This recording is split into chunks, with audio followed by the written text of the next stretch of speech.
Radical sauce. There's radical sauce now? Oh, I want some. Yeah. That must be a new flavor. Is there liberal sauce? Please shut up. Is there moderate sauce? No. Where's my libertarian sauce? Tyler watches this. I'm never gonna eat a gosh darn burger without my Republican sauce. Are we all here? Mentally, no. Let me check. Physically, yes. No, I'm done for. In every way conceivable. It's The fog over is to coming. me. The fog is coming. The fog is coming. The The fog is coming. Fog's coming. Fog's coming.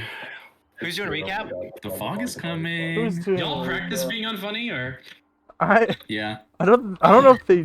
On the daily. What do you think I do with my time? Have you not heard 90% of the words that leave me? True. I'm Are we scared for the live? 10. Hold on, give me a second. Oh, I'm already I'm recording. liking our names in the owlbear. We got Ooga Booga, OBS, Lemon, Uwu, and Shocky Man. Oh, I'm no longer Shocky, man. I gotta swap it. Shocky man. Just name yourself Man. he's a man of mans. The man's New Mega Man villain. It's just a guy. I just like It's that picture of Batman with the ears cropped off, and he just goes, "I'm Man." True. Amen. Well, Well, I'm just waiting for Milo now.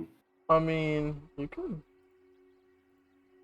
Well, we have to have the stream start. We can't have everyone. It's Now that the it's stream's started. it's recording, but it's not streaming, so you could start. I don't know if I'm streaming it. Is what I'm saying. Like I'm just gonna record it. Okay, we're just recording it for the first one. Yeah, probably. Splendor. All right. For posterity, why don't we all introduce ourselves for anybody on YouTube starting the fucking campaign at episode 1? True. For people 10 years down the line. you want to play rollies to see you? Why are you here? First? We can just go down the list. Okay. I'll Tyler. fuck myself. Yeah, fuck myself. I'm Tyler. That is all. Now name some, like 3 things interesting about you. No. Favorite flavor of ice cream? What is your favorite mint hobby? D&D. Okay. You're out. You're done. Anyway. That's are you? Tyler. Hello, everybody. He's our unfunny Mark. Hello. My everybody. name is I'm Colin, fine. and I can't do a backflip. Not yet. Be I can't positive. believe it. We've No, been I'm not working gonna on try to. Not with that attitude. Shut the fuck up. I'm John. My real life home address is.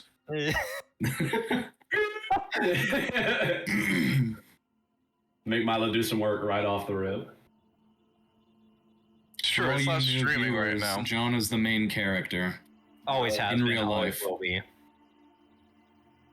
Always has been, always will be. I brought my performance enhancing drugs today. God, true. Just for you, Garrett. The soda? Mm-mm. Hold on, you get Energy 2 thumbs drink? up for that. Mm-mm. Oh, my fucking mic just fell over. How loud was that? I didn't hear anything. Really? Oh, noise suppression is awesome, bro. I'm tightening it right now. I wish I could say the same with how often the dogs come in on my mic. Do you have noise suppression on? Do you have crisp on? Yes. I always have. Milo, now's the time where you introduce yourself so we can get started already. Yeah, Can but- we hurry up? My name is Milo, and I'm a guy, dashing fellow. Thank you. It's Wow. true. It's so It's true. facts. My name's Toby, and all right, let's get started. Alright, let's get started. This guy's the main villain in real life. Yeah. Hi. True. Main character, main antagonist. Right. Hi, I'm Garrett. And by the way, that's me, Garrett. I am the main antagonist. Don't believe him. You fucking wish. Anyways, This is our first time recording this, so we're gonna suck dick at all of it. It's true. Don't say that. Okay. But we are. Time to lock. I'm not gay though. I've done everything perfect so far. I have 100% track record. 100% track record. Lock in. The year is 1437. Kelregon is in turmoil. Across the world, kingdoms that have stood for centuries are at war with their own people. In Darmastia, the Templars of Mir silence heretics and naysayers with blades, leaving dismembered limbs nailed to chapels and courthouses throughout the country. In Adrul, the people have imprisoned their own king, executed their oligarchy, and created the first great republic across the whole world. But our story takes us to the country of Eastphalia. Claiming heritage that dates back more than 30 centuries, Eastphalia has a grand history and a deeply rooted culture of military service. With the largest, most advanced military in the entire world, Eastphalian politicians and generals believe they have a right to rule beyond their borders and itch for the chance to achieve glory on the field of battle, only held back by the delicate diplomacy of some of the greatest minds of the time. But while intellectuals in the capital debate the merits of an imperialist war, we explore the growing importance of a backwater border town completely ignored for decades. In the northernmost reaches of Eastphalia, bordering the smoldering hellish wasteland called the Furnace, is the destitute and derelict, dying town of God's Grace. A famine has engulfed this town, and now the throats of thirsty men drink only cold and merciful steel, while food is worth more than its volume in solid gold. Men resort to utter brutality to survive. Not that they showed very much more dignity under normal circumstances. Only days away, the caravan has traveled for 2 months, over 1,500 miles to reach God's Grace, with food, clean water, and dwindling medical supplies, all while being harassed by beasts, bandits, and traitors who take all they can carry and leave in the night with a pistol drawn. On a pitch-black night, with howling wind, caravan members begin to carry out watches around the dull cinders of their dying campfire. The cold is piercing, and even through half a dozen layers, you find yourself shivering as you stare into the surrounding darkness.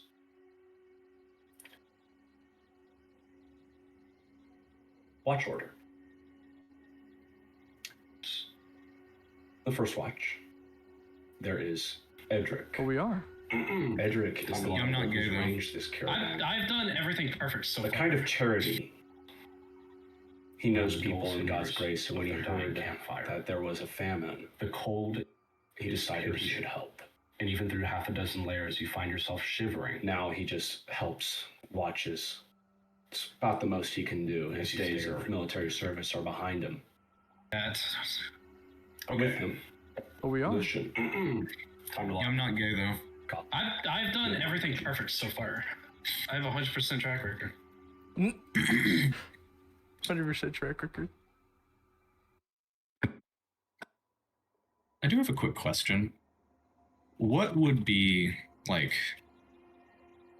What would the standard travel attire be for groups like this? Well, it would be a lot of layers in the day, as it can get easily over 100 degrees in the day. Sorry, other way around. Lots of layers at night. In the day, that all comes off and it just gets put into the caravan. In the day, it reaches 100 degrees, maybe more. And at night, it drops like below freezing into the 20s. There's a whole lot of need for hundreds and hundreds and hundreds of miles, just open plains. In that case, you would just see a relatively tall, thin tiefling man with a rifle strapped to his back and just standard equipment, just like anyone else. Nothing all too particular about him. That is a rifle like a musket. Musket. For posterity. Yeah. And with you also is Robin. Now, Robin is a commoner from Brindlewood. He served as a blacksmith for the village. He's done a couple repairs for you guys along the way, but mostly has just been acting as hired help. A hand, he's strong, he carries weapons. I haven't seen him fight with them yet. So you all begin to carry out your watch. Is there anything you'd like to do?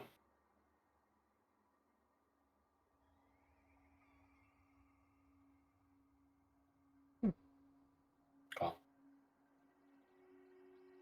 Is there anything you would like to do while you're on watch? Not really doing anything other than just lightly patrolling. Gun at the ready, just in case. You see as Edric arranges some food and a cooking pot, getting ready for the morning breakfast. He's been cooking for you guys almost the whole way. You're a little far from your mic. I'll move it over. Did you get that close?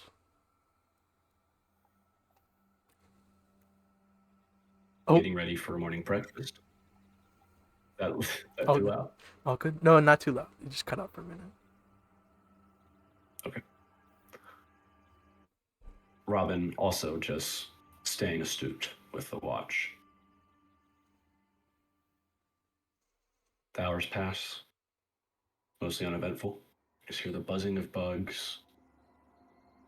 Yet again, the howling wind, freezing. As your watch ends, you wake up the second watch.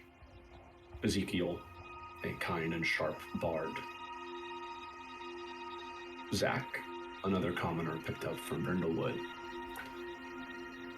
And Elroy. If you wouldn't mind introducing your character. Elroy would be a kind of average, slightly under average height adult man. He would be wearing at this point in the night a very long coat, but on it you would see many stitch marks, many frays. This is a well-worn piece of gear.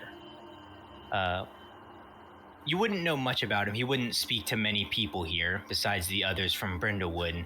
However, you would know him to be very well armed for someone of his stature of just being, a hunter.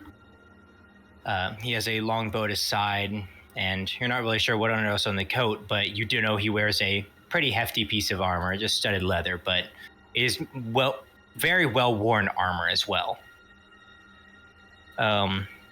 He would have on multiple times in his journey been of keen eye, noticing threats before most have, and being a helping hand in those such fights. But most of the time, he sort of keeps away from the more armed members of the group and sticks to his group of people from Brindlewood. Okay. Can you roll me a perception check? I accidentally jammed that, but that is an 8. Okay. Starting off strong with a good 2.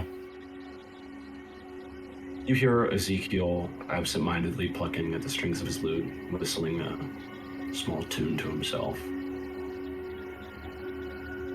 You notice as Zach goes and looks at the small stream that's next to the camp.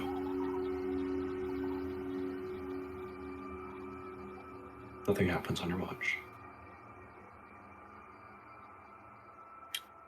Waking up the next watch.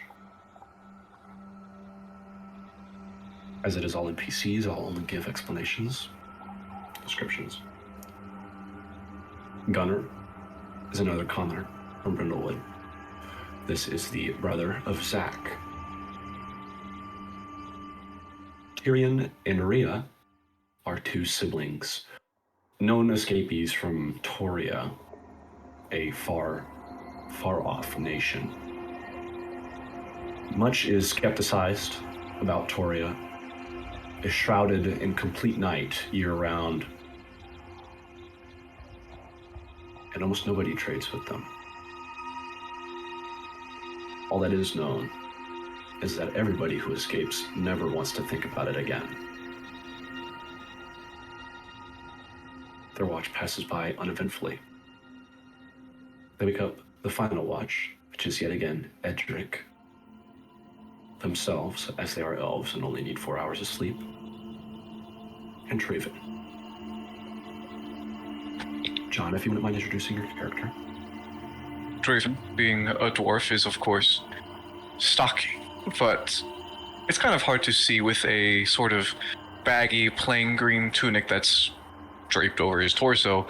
He is just a little bit skinnier, doesn't seem to be quite as bulky as one assumes a dwarf normally is. Apart from this basic green tunic, which is belted together with a pretty standard brown belt, it's just canvas pants, sensible boots, and very well taken care of, very floofy hair, standard dwarf, massive beard. You can as far as you know, he doesn't quite have a neck or a chest. You've never seen it. It's quite apparent that he uses magic to upkeep his hair in these dirty roads. In terms of equipment, he travels light. He has a small kit, a standard loot, and tucked away underneath sort of the edge fringes of his tunic, you can find a pair of daggers that he never really uses.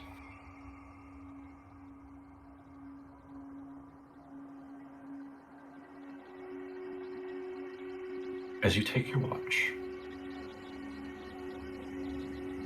Edric begins to prepare breakfast, for everyone is waking soon.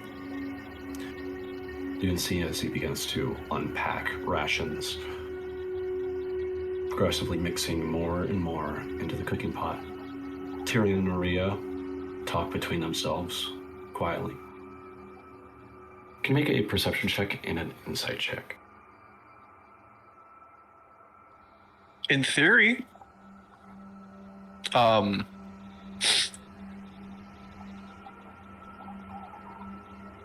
10 insight. That's better than I thought.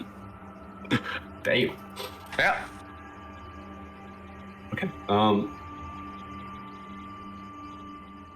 again, you hear Tyrion and Rhea just kind of chatting between each other. And you look over as you see Edric just kind of Edric moves with a purpose whenever it comes to almost anything he does, but especially cooking. It almost looks like he's angry, the amount of speed and haste he moves with. But for a moment you see him pause. Then you see him kind of tilt his head. And then he looks towards you, Tyrion and Rhea, and he says, "No, I just heard something. There's something out there. Wake them up." I don't know. Fucking. Of course, a very loud, discordant strum is played. That seems to reverberate more than one would expect a lute to. Everybody begins to awaken. Elroy would almost certainly jump awake, immediately grabbing for his bow and kind of sitting on his back feet for a moment and looking around. Lucian gets his gun ready, but doesn't really notice anything off just yet. All of you get ready hastily, probably less than 30 seconds, and everybody has weapons drawn, ready, looking towards the direction Edric said. The howling wind rushing by, still freezing, although warming as the sun begins to breach the horizon. The wind stops. You can hear rustling.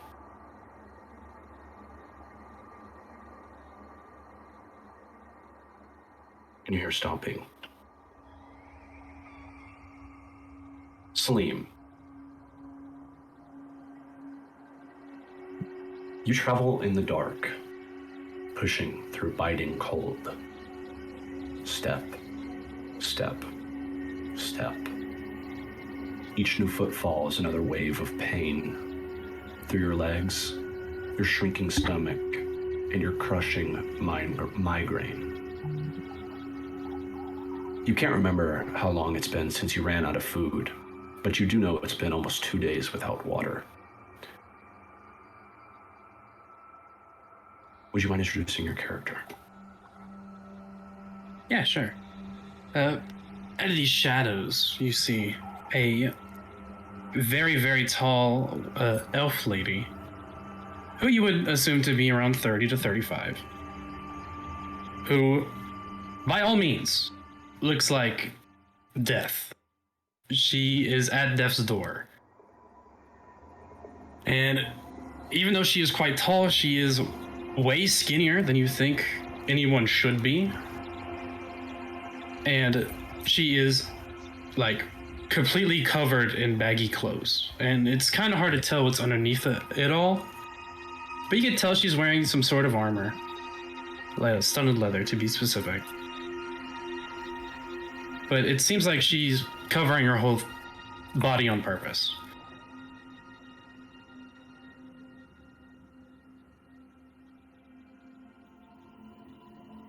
As step after step becomes heavier, heavier, and heavier, the thought crosses your mind that you may just fall over and die right here on the trail.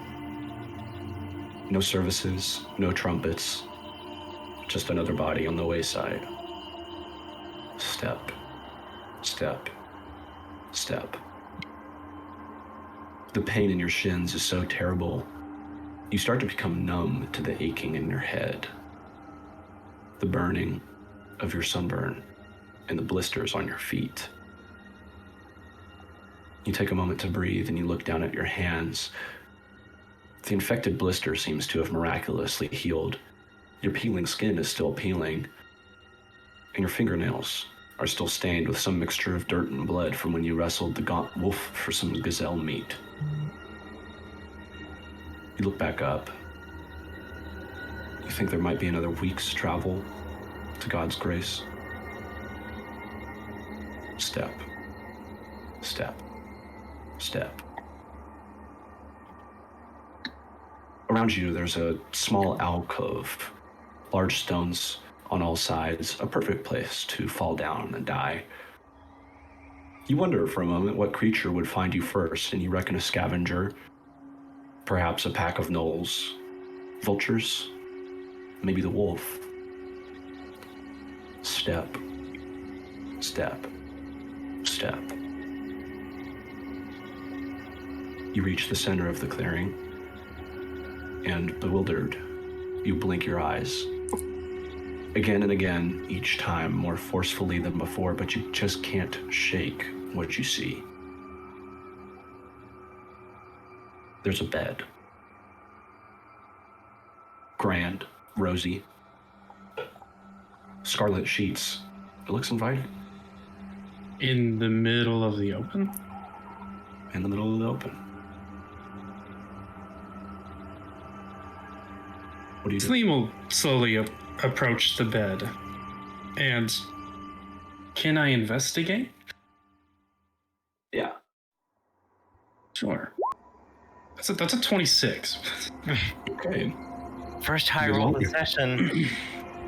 Or the campaign. 26. You walk up to this bed and you move very slow. You can almost feel your elbow and back pop as you lean down.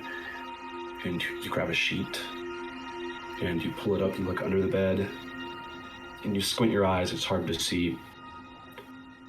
Do you have a light source? I have dark vision, if that exists.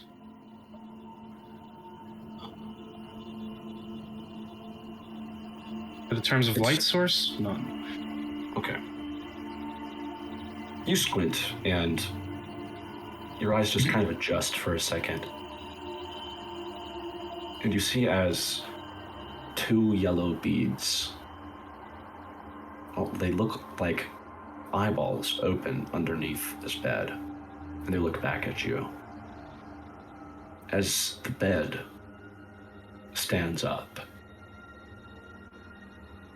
He like jolts backwards. You start to blink. Feathers, very large claws. It stands on its hind legs. It's an owlbear.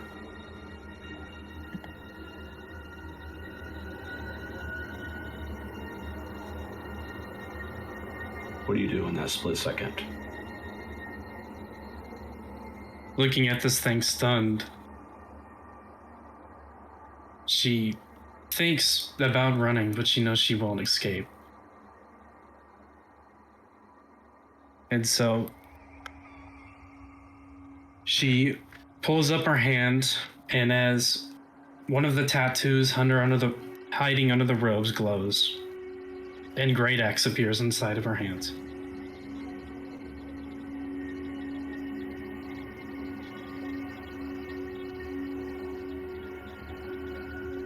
She stands her ground.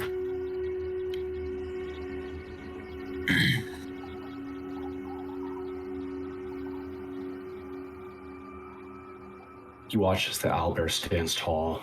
It screeches. And you're shaken. It stalks around you, taking step after step after step intentionally.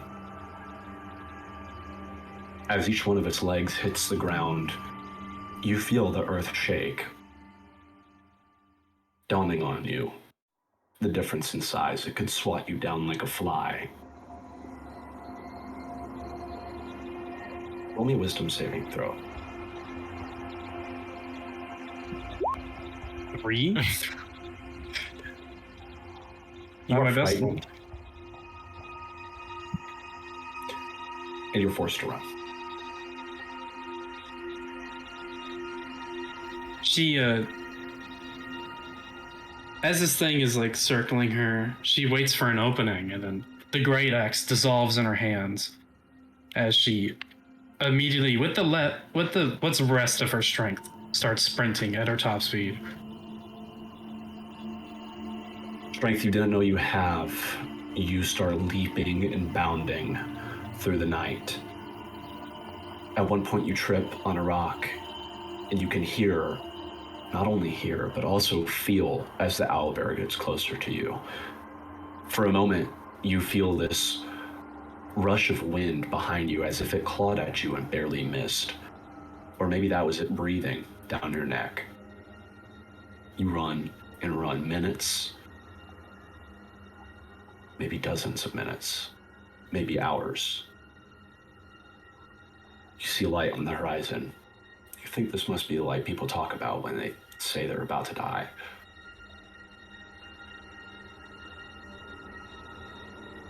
As all the party readies themselves for combat, the cracking of sticks, the shaking of the ground, the rustling of leaves, there's a break in this little forest in the middle of the savannah as a woman comes running through. She kind of like does a triple take, noticing that this light is a caravan instead of her own demise. And with what's left of her strength, she yells out, "Help! I need help now!"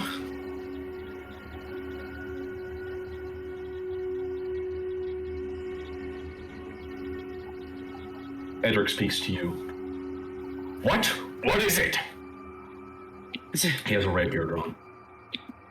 Before you can finish your sentence, out from the brush, the owlbear comes, and it stands up high.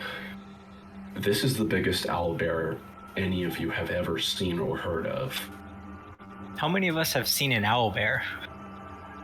It's a pretty common beast. They've been known to just kind of perforate throughout the entire countryside, dominating ecosystems that they're in, but this is gigantic. As it stands up and screeches. Can I have everybody roll initiative?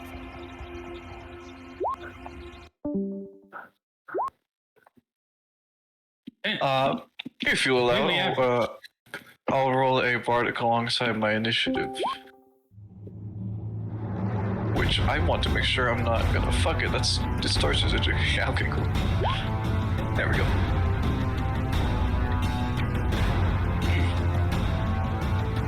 Look at my spell sheet. Snaring strike. Yeah, no.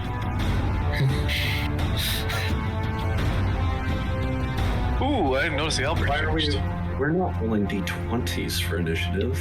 Oh, we're not? We're not? Campaign? No. Roll d8s. Okay. I didn't know that. Sorry, yes, sir. Let me go ahead and make a Damage 1d8. Plus dexterity. Type fast. Can I... That's a good question now that it's not a d20. Would one still be able to use a bardic on that? Sure. Okay. Man, that's really good then. Okay. In that case, that makes... Can we add ourselves to initiative, actually? We can. Let's sit at Sick. tracking. Okay. 6. Yes, I'm going last. That's fine. Will not be hard to beat the Owlbear. Health trackers. Good. Okay. So, all of the NPCs are under your guys' control. Edric is basically a commoner, so he will not be taking part in the combat. God, I hate seeing 9 HP. Level 1 is so weird. If we get hit, we're getting crunched. Oh, absolutely. How do I add it to initiative tracker? You should see a little plus sign. It says SIT add tracking. Do you want me to do initiative for my buddies? Yes. Same question. Okay. Okay. You do want to toss around the character sheets so that everybody gets to play. I know Milo's not present in this combat. Milo, would you like to play a level 1 character sheet? I'm gonna roll 3d8 here. So We got 3 of them. Jeez. You want to play all 3 of them? I could. So yeah, there. Give him all 3, he would. That's for Robin. Initiative. And Milo just walks up and just has them stand next to the owlbear and get killed. 3, 4, that. So they are all level 1 character sheets. Should I put... So, what are their HPs for my friends here? They are what's given there. What's given? They are seasoned adventurers. They're definitely the hired muscles, so... As they turn and look, you can see they're powerhouses. Yeah. I've rolled all their initiatives. Oh, they're far more qualified for this. A little All right. bit. Well, give me the dudes. Yeah, can you give him the dudes? Yes. Which ones do you want Milo to have? Just give him all 3. Next to all 3. Really? Okay. Oh, these should be in... Are they all fighters? Then give me all 3. 2 are fighters. 1 is not a fighter. Okay, that's fine. I'll play the one that's also not a fighter. Doesn't matter. They are very simple character sheets. They're level 1, they can't be too hard. They're level 1. I'm assuming I'll be playing Robin, Zach, and Gunner. Yes, those are the 3 from Brindlewood.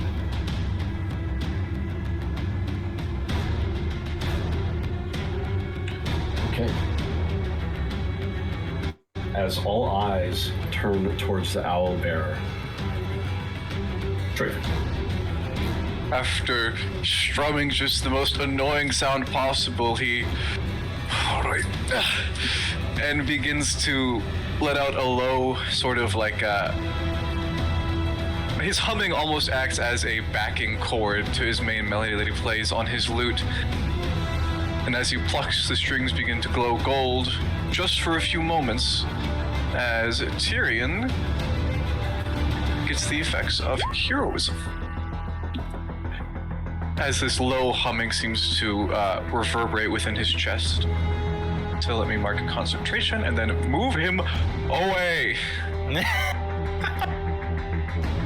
Excuse me, pardon me. Alright, great. Excuse me, boy. And then I'll mark Tyrion with, we'll call Orange Heroism. Oh, we How don't much have a temp- grid? How much is the temp HP? 5. It's at the start of turn, I believe. Yes, it is. I need 4 heroism. Should we have a grid, or are we chilling without it? We're chilling. We don't need a grid. You don't need it. And that will end Draven's turn as he continues to hum and play small, low melody, or small, simple melody, rather. It is now a heroism thingy. Very good. Okay. Do we have a concentration thing, or do we want that to be just the light blue ring? I think light blue just because that's easier and also less out there, and it's gonna be for often. We do have a concentrating thingy, but I kind of like light blue though. light blue. It's He's Scion because it starts with a C, and so does concentrating. He's smarter. Whoa! Smarter than I thought. A platypus. I guess he's teal. My bad. Tyler, you did not add Gunner, Zach, and Robin. Oh, I did not. Yeah. It was. Well, shouldn't Milo? Zach has 5. The other 2 have 7. Oh, wait a minute. Oh my goodness, bro. These guys are fast as shit, no? Alright, so, Not yeah. initiative either. That, Yeah, I am. Oh, I already clicked their initiatives. They're already in. oh, they're already in. Okay. Yeah, I clicked the initiative buttons. I just never. I never did the ad tracking. Guess So now- I'm still faster than the owlbear. Now we have everything sorted. Elroy.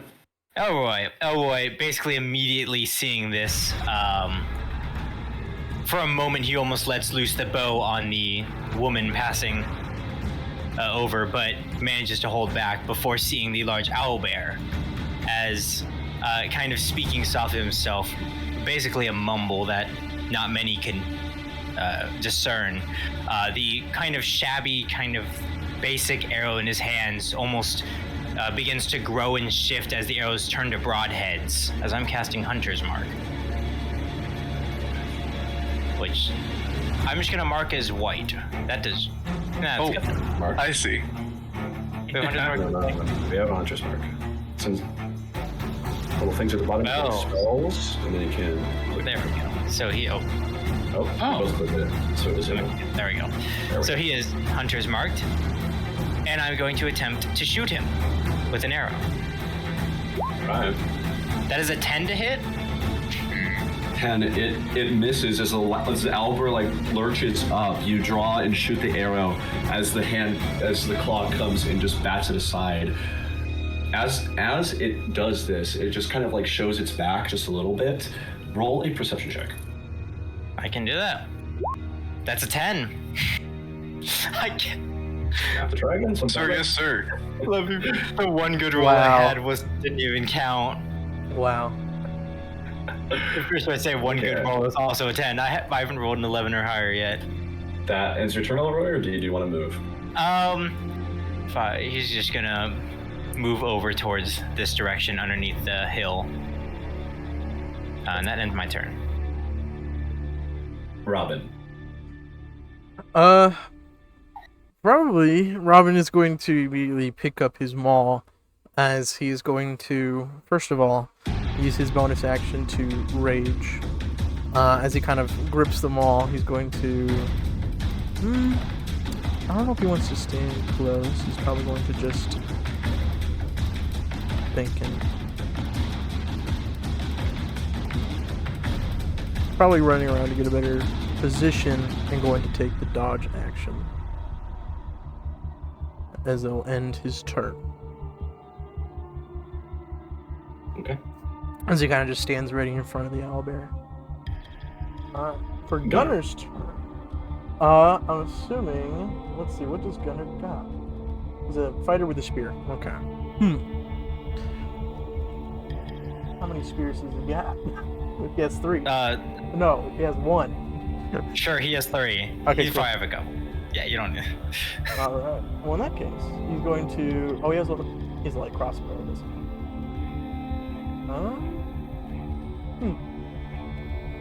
Can't remember which one's good with it. Probably none. One of them's decent with a cutting crossbow. He has a light crossbow. He's just going to pick up one of his spears. He's going to hold it upwards and kind of just chuck it forward. I think that's within. It's in with. He's going to get a little bit closer, but yeah, that's the long range. That's like the maximum of long range. Even if he gets a little bit, he doesn't want to be within 20 feet of the owlbear. So he's just going to chuck one with disadvantage. There's a 19 hit. 19 does hit. Alright. Then the spear immediately just lands into the shoulder of this owlbear for 7 piercing damage. 7 piercing damage it does take. Okay. As the spear lands flush, you can see as blood begins to color some of the white feathers on this owlbear's front. And you can see as it immediately reaches over and like breaks the haft of the spear sticking out. So there's now just a spear head lodged in his shoulder. Immediately just kind of grabs the rest of his spears and just kind of readies himself next to this tent. Hopefully not to get targeted, but that one's his turn. Okay. Rhea stands there for a moment, taking in the scene as she raises one hand, closes her eyes, and mutters a small chant. As a very cool gray fog begins to settle over her brother, and actually probably Salem, I think, is who she would choose for her third, as all three of them are now under the effect of Bless, and she takes a step backwards. Celine, but close. Sleep. Yeah. What did I say Salem? Yeah. Nah, whatever, witch. We changed it for that reason. Witch. Yeah, real. I didn't an A for that. Anyways, she turns around seeing this owlbear. It's still probably looking at me. And she forms this purple gas in her hand and then throws it like sand into this eye of the owlbear. Can it roll me a charisma save? Yes, it can. Okay, so it rolled that many. I don't have this. He's holding up 2 fingers. Well, it's affected by Bane. You should know the fact that he can measure it on his fingers. You know what? I have. Bane will probably be goated. Yeah. Bane will be goated. I'm a ritual caster now, so don't worry. I didn't need my spell slot. That what? That's not how that. Not how that works. That's not. Don't worry about it. We will worry about it later. Okay. She ducks behind this cart and then summons the great axe into her hand.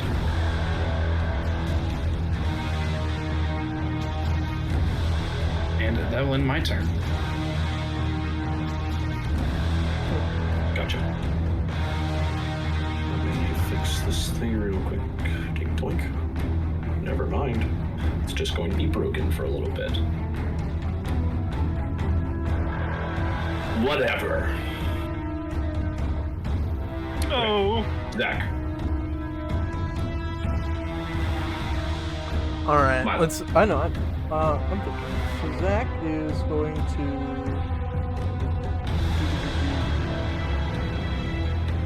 Oh, he also has spears.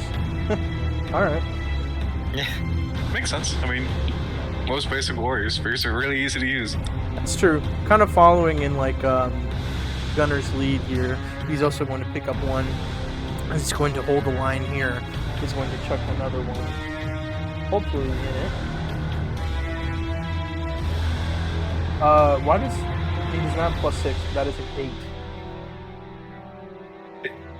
Is your initiative why is your initiative an attack modifier? I just added a random one just to add it, but an 8 misses as it seems to just like essentially skim along the thick layer of feathers on the back of this owlbear. just kind of missing and just, oh, hand me another one. Kind of looking at Gunner, but that'll probably be the end of his turn. Oh, they have action surge, but not yet.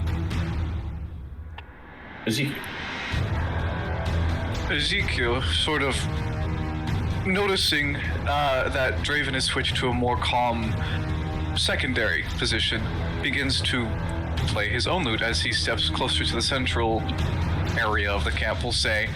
And I'm not going to keep track of this, but he has a feature that just is always active. Taking a more melodic role as a small pink dart flies towards this owlbear. He's casting Mind Sliver. So if it could roll me an intelligence saving throw. It's a crazy feature. That is an 8. That will fail. Let me roll that 1d6 damage. As it will take 4 more damage, down to 71, and be affected by Mind Sliver. I can't wait for its next save where it subtracts. Which it's ugly, but we don't have it, so we'll just have it like that, and that's fine. That is fine. Can't wait. Make me a saving throw. Minus 2d4. For real. Honestly, I could probably use that and try. As he begins to play a more uplifting and inspiring melody. That will end Ezekiel's turn, turning it to Tyrion's, who will gain the temp HP from heroism, and is going to make use of everything that's happening. Bless you. Is that close enough to hit the owlbear? As he, wielding his greatsword, begins to charge straight towards it. Oh man, he's going for it. He's going for it. Let's see. Oh, macro roll, I see. That's fine. Oh. He crit. Oh boy. As he darts forward with his greatsword that he makes look far smaller. 9 slash. Not too bad. It's damage.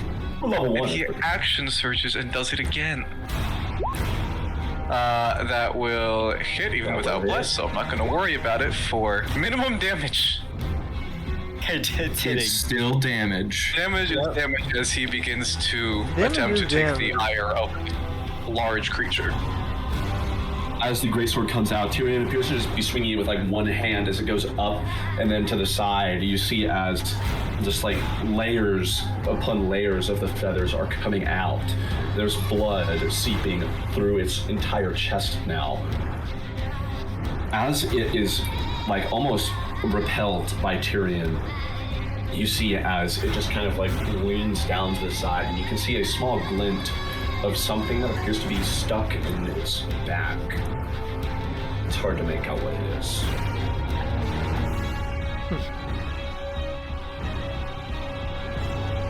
Is that Tyrion's turn? It does. Lucian. Okay. Lucian sees this unfolding and knows it is no time to fuck around, so he is going to walk forward just a little bit, about 5 feet, and get down on one knee, aim, and fire at the owlbear.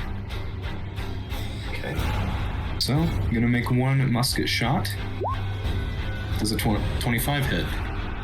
A 25 does. Oh, hit. you're shooting it. Oh no. As you all hear the small click of a piece of flint light, a very small and then a deafening roar as the musket is fired. Immediately, it's like exactly what he aims for center mass, knowing that he can't afford to miss this right now, and ends up shooting a little bit of a less vital spot, but still, the damage is staggering.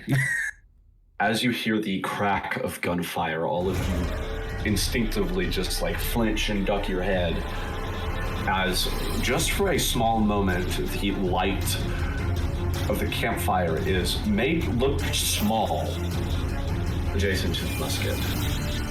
22 piercing as the bullet hits the owlbear. You can see it like flinch and it recoils as it can make its wisdom saving throw in minus 24. 2d4. It has Bane and it's Mind Sliver. And I will get rid of Mind Sliver. Okay. It is frightened.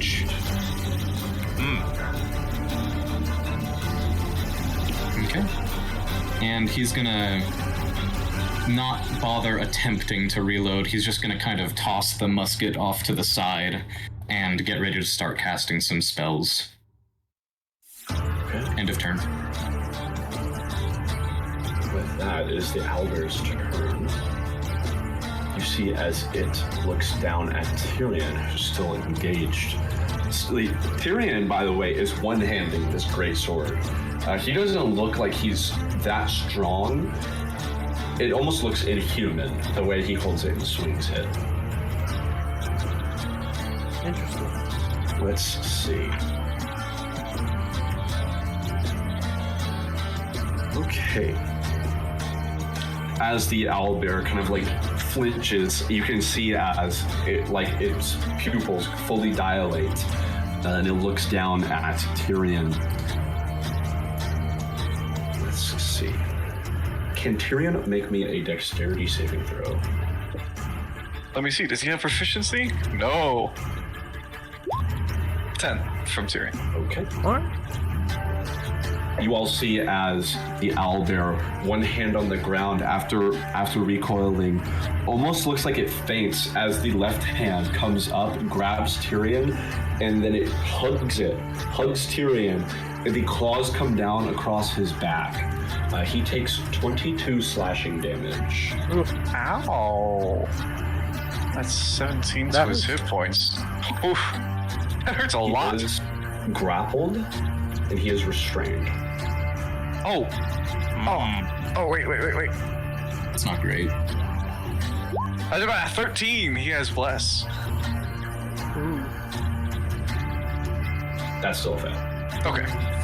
It could be DC 12. I never know. Wait, is he within? No, he's not. We're You level just 1. never know. Okay. That does end the owlbear's turn. Drake. He's that's a lot of damage. I'm scared, but Draven doesn't have very many spells being a level 1 bard. As his highest string begins to glow white, and with a staccato note, a starry wisp comes out and fucking actually hits with the inspiring aura. Sick. Meaning 4 radiant damage, it emits light, and it can't go invisible. Whoa. Now before he takes a few steps forward and takes a break from humming to just, you got it! And that's a bardic for Tyrion. So I'm not gonna mark it, I'm just gonna remember that he has so much shit on him. Elroy. Elroy, continuing after moving back, kind of aims high and shoots for the owlbear. 23. 23 hits. That is 10 piercing, 3 force as the arrow this time. Hunter's Mark early is insane. Pretty good. As a clean arrow manages to make it through to the owlbear. Is Hunter's Mark being forced new? Yes, that's 2024. Oh, cool. I didn't even know that. It's really interesting. I don't think it changes too much, but it is nice. I mean, a lot of things don't resist that, so that's cool. But that would end Elroy's turn. Alright. Robin, kind of seeing these claws go directly through Tyrion's back, is a little hesitant, but he immediately just grips them all and goes to run in. I don't know how he sounds in your mind, Tyler. I don't know if you made the sheet. You can make up a voice if you'd wish. Awesome. Let's go, my brothers! Not like that, but it's just a let him go as just kind of taking the maul and slamming into the owlbear's arm. I like mine better. I like the initial impression of him just being Luigi. He's going to reckless. He does not have reckless. Oh, that's right. He don't have that at level 1.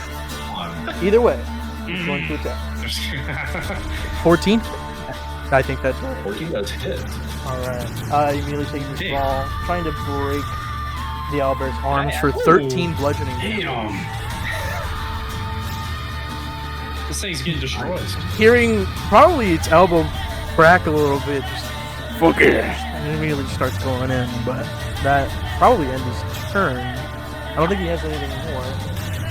As you hit it, you see as the owlbear just kind of like stands on end, and all of its feathers just kind of like raise up as it is going to take Tyrion and move half its speed without the waking up. I was going to say, yeah. It's got a legendary action? Obviously, an opportunity attack for Robin still kind of takes his maul and tries to make one, but... oh yeah. He is he still frightened? He is still frightened. That's fast. So actually, he's going to take Tyrion and run away. Yeah. Which Rob- is a bit worse, honestly. It is worse, but Robin's maul just... Yeah, Robin's maul strikes the ground as he tries to attack the owlbear. As in one hand, Tyrion is held, and with all other three, it just goes charging off into the countryside. You can still barely see Tyrion as he's like raising the greatsword, and he's going to try and strike out at the owlbear holding it. The very dim light from Starry Wisp just barely shining through leaves and brush. Oh, I forgot. Yeah, he's. All right. Scary. And it's dim light. Correct. Yes. Okay. So, in this darkness, he is still very visible. That ends Robin's turn. Gunner. But yeah. Alright, Gunner's just... You leave it with Tyrion! Kind of grabbing more of his spears. It's going to... Oh, well, how far can he go? Let's see, 30 feet, right? That's not really that good, but he is going to get, like, somewhat of a better position. And he's going to make another spear throw. Actually, real quick, can I ask a question? What? Yeah. As the owlbear turns its back to us and runs, Oh, true. what's up with... Oh, yes. No. Looking at its back, yeah. You can see it almost shines like red. It looks like it's stained with blood, but those of you with a passive perception above 13, does anybody have that? Right here. Actually, Rhea too. Elroy, you would notice, just seeing it in the split second as the owlbear turns its back, there is what looks like a blood-stained bayonet that is lodged into its lower back.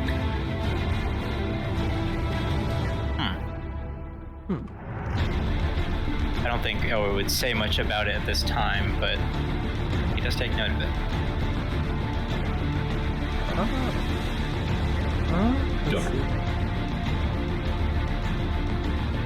In that case, he's still going to throw a spear with disadvantage. 16. 16 does hit. Immediately striking it again before piercing, and kind of trying to get his ally out of the owlbear's grasp. Is going to action surge and throw another one. Ooh, it's an at one. That is a miss. Immediately, that's his last spear. Is just, that was my last one, and that'll end his turn. Don't forget to track the damage you deal. I shall. Oh, in that case, I should have done Robin's damage earlier, right? Oh, how's this thing looking? We're we're marking our damage. Oh, He's at. Bruh. Sorry, It's dead right now, isn't it? it's not dead. So it is at 14. No, we didn't track Tyler's is that damage. 14? Oh, Well, it's at It's at 1. Just leave it at 1, bro. it's at 1. Hey, it wouldn't have changed what it did. Alright. Yeah, just screaming out of Thomas' last legs. Rhea stepping forward begins to channel energy into her hands as she very calmly remarks, he'll be alright. chromatic orb. Yeah, you see as Rhea holds her fingers together, it opens as a small gem in between her palms begins to alight and crackle with energy. That's a 10 plus the D4 from Bless. Good hit. Plus the D4 from Inspiring Aura. I imagine she chooses it's an orb of cold specifically that she lobs towards the back of this thing. Okay. You see as the orb of cold just barely dodges some tree branches as the owlbear, while just kind of like bounding through the forest. This is not a jungle, guys. Bounding through the thicket. This orb of cold just like skims along its back. And as it falls down, you can see as there's been a chunk of feathers and meat ripped out of its back and just frozen solid over as it crumbles to the ground and Tyrion is let go. Hell yeah, guys, we did it. We did it. It's a good thing the 11 HP Salim wasn't grabbed. Right? Dude, I heard this man Instantly. Yeah. as soon as I heard this man say Albert, I was like, Oh god. Tyrion just fucking chucking it off as he stands up. He just kind of looks at it. Tyrion looks down, and he can see the chunk that was removed from the owlbear has scattered into multiple pieces, and somewhere in the middle is a bayonet. Just the attachment, it looks like.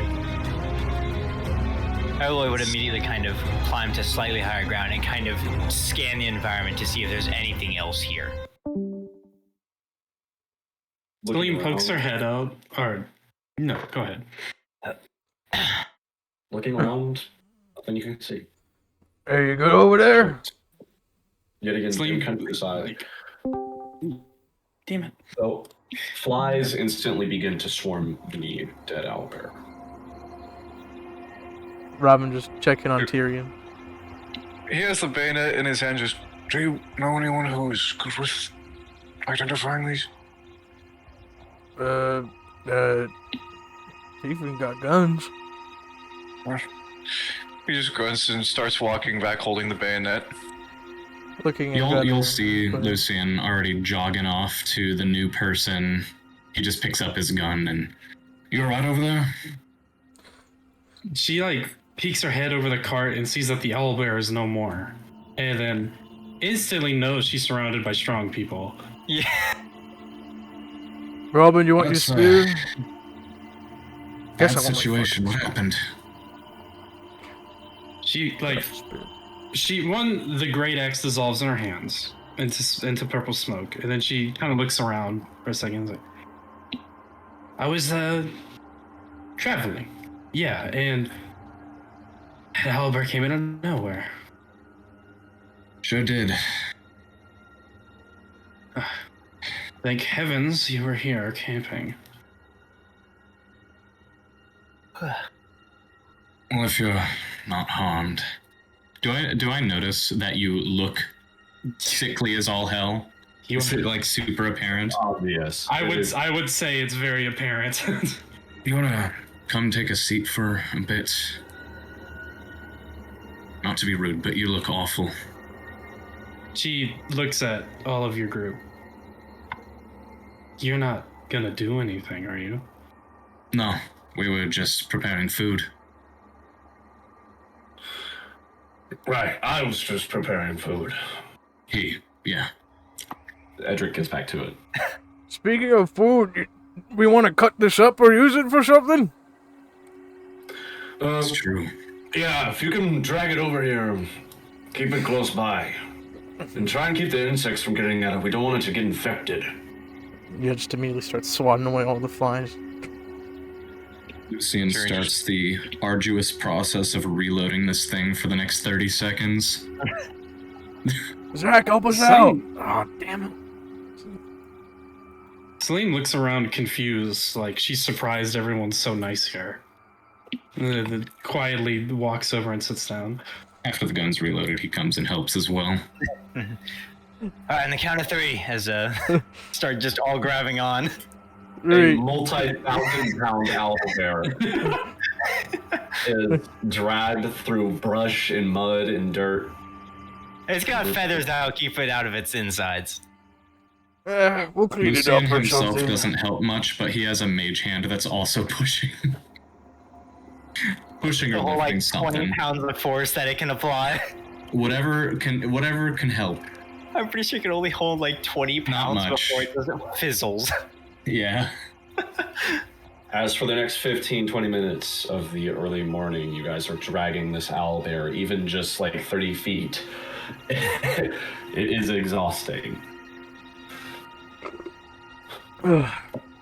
As Tyrion begins to lay down. In particular, he, before laying down, I just moved him there because I didn't want to. He would go to Lucian and just show him the bayonet. Oh, shit. I was on it. Yeah, Think I I mean, could it's... use Do you recognize it? This is odd. Bayonet. Yeah, you attach it. Yeah, to it's a the- bayonet. Yeah. He just reaches for it. Now go fuck yourself. He hands it over. He doesn't say anything, he just... Shrugs. Yeah, and then works on attaching it.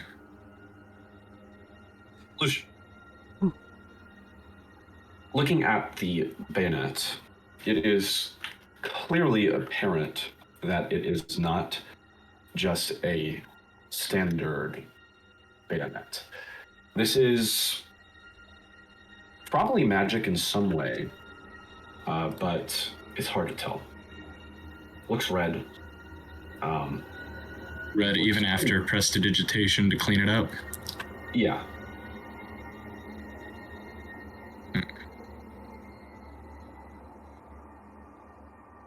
I would know about identify, right? Sure. About it, not necessarily know it. Yeah, you know there are ways to define what magic items do before you attempt to connect to it. Does anybody around here know how to... I think this thing's magical. Not sure what it does. Magical. You can see as Edric's eyebrows raise. Magical?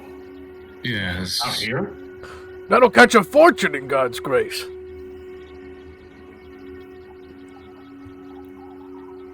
Just kind of screaming it out. Anybody know how to tell what it does special?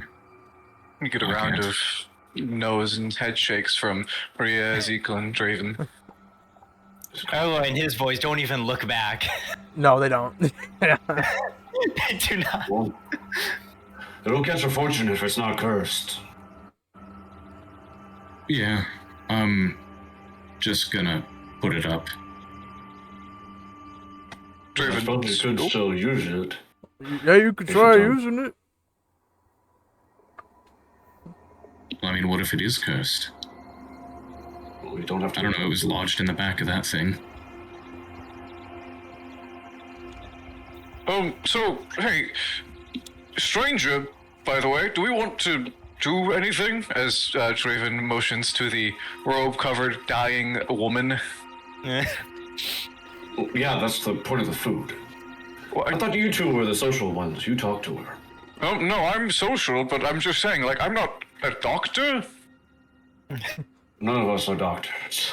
Yeah, but you have field experience, right? I don't. He like looks over at you and is like, Also, hi, I'm Draven. Edric looks around. Elroy, you finished making the morning stew. Aye. I can't really provide much other than cleaning off. He steps over and hands you the reins of cooking everything. He tells you a brief detail of how long to cook it and what he was making. Yeah. I would step back from making some cuts in the owlbear, kind of starting to skin it and whatever, and just kind of toss his knife over to one of the others before walking over. Gunner to Zach is just kind of like, after the owlbear showed up, I kind of forgot she was even here. chaotic All scene. right. Let me get a look at you. He steps forward and looks intently at Salim. What's your name? They call me Salim. Salim. That's your name, right? They don't just call you that? That's my name. Okay. As he looks like straight into your eyes, but it looks like he's looking past you. Do you have a family? Where are you from?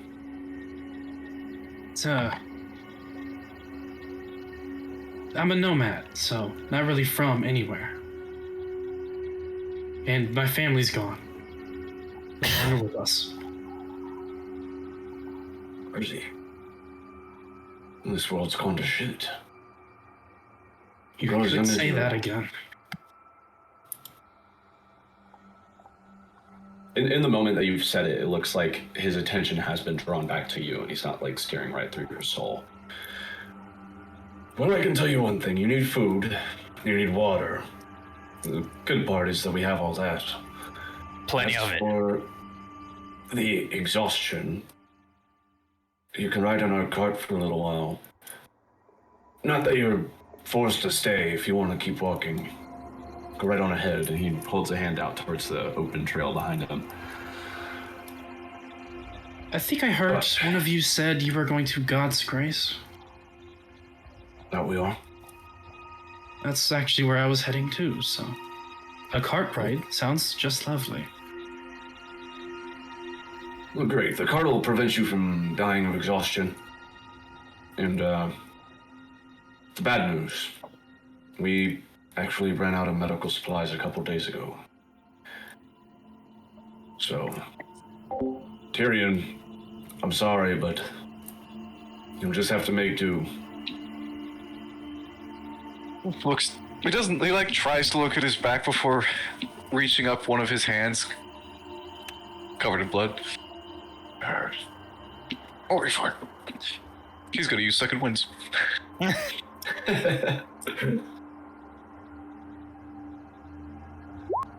That's 20 points of healing as he... Is it possible?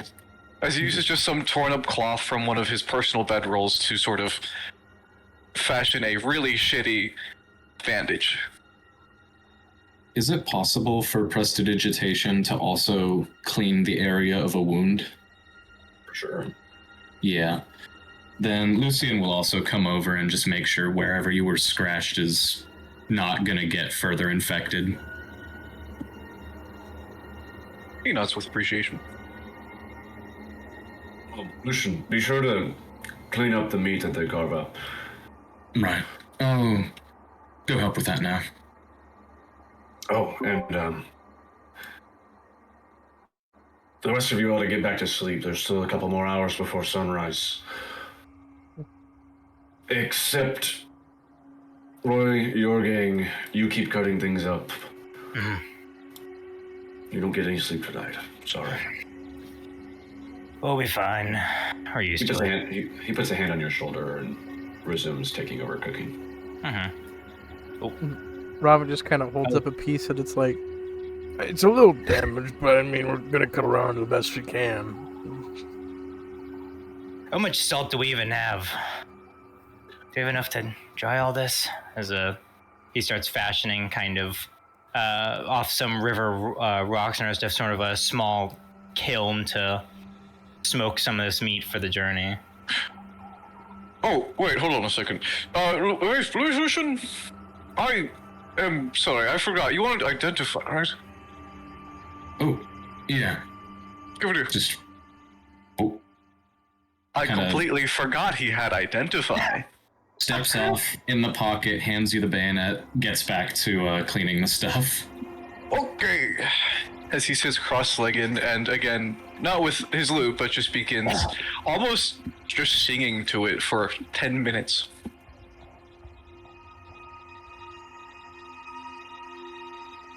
Alright, just cut around that part. Is he gonna stop anytime soon? God damn.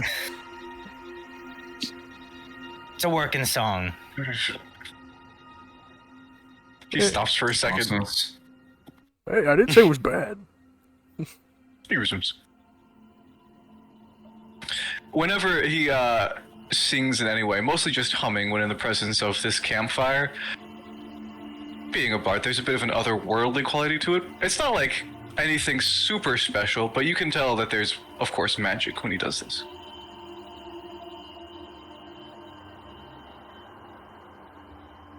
Edric continues to cook. So, Salim, tell us about yourself. Where are you from? Not from anywhere. Again, I'm a nomad, born on the road. And because my parents died, I've been alone on the road. It's been really tough. Just this countryside. Or like a tribe or something? I would say a tribe, but it was not a lot of people. Just like 7 or so, no bigger than this group.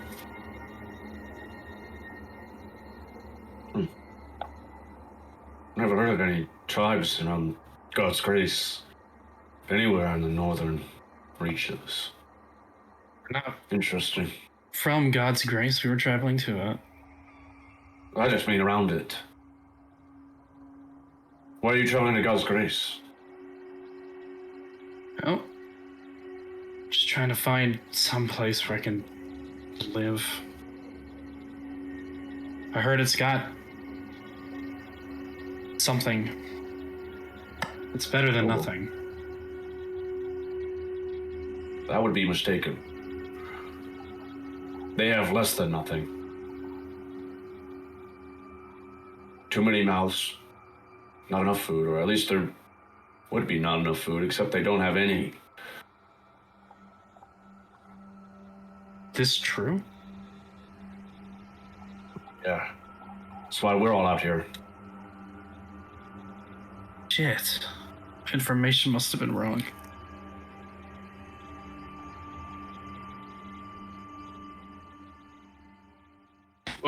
Information, as he sets back for a second. I thought you were going there to just, like, be not in the wilderness. Yes, but the people I was traveling with said God's Grace wasn't, a shithole. Ah, okay. I get it. No, it's a shithole. That's what I've heard, anyways. Anyways, he resumes.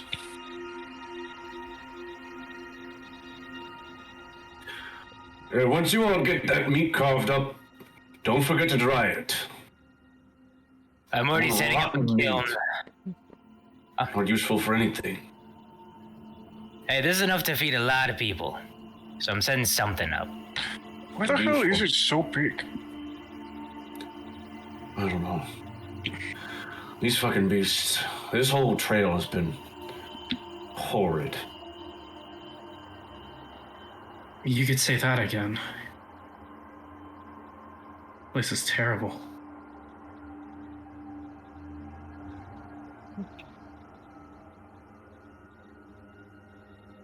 Listen, Draven, was it? Right, yep, that's my name. Why are you guys going to God's Grace, if it's apparently so bad?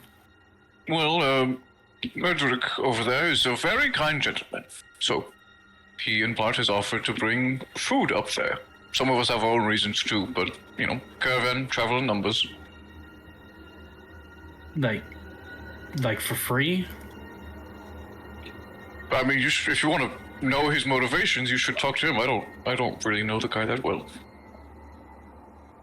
I just thought you would know each other a bit better as you were traveling. It's okay, I'll ask him later. Not really, to be honest. I try to keep to myself.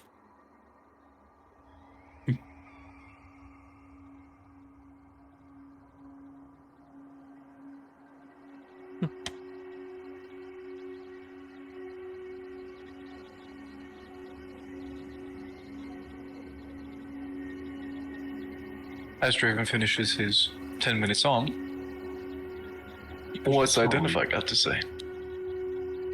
And the item is revealed to you. This is effectively a blood spear. Ooh. Oh. If you hit with a melee attack and reduce the creature to 0 hit points, you gain 2d6 temporary HP. Cool. Okay, Lucian. It does require attunement. And it's Here you go. If you kill something with it, which I'm sure you can do, you can siphon some vitality from it. Any creature that you stab to death. Oh, not cursed. Not cursed, no, but I don't think you want to use it. Probably not, but if I ever get put in the situation. Yeah, no reason not to. Puts it on. And I'll attune. Is attunement like a weird process here, or is it normal rules? Attunement is an action, and unattunement is 1 minute. That does explain the blood on it.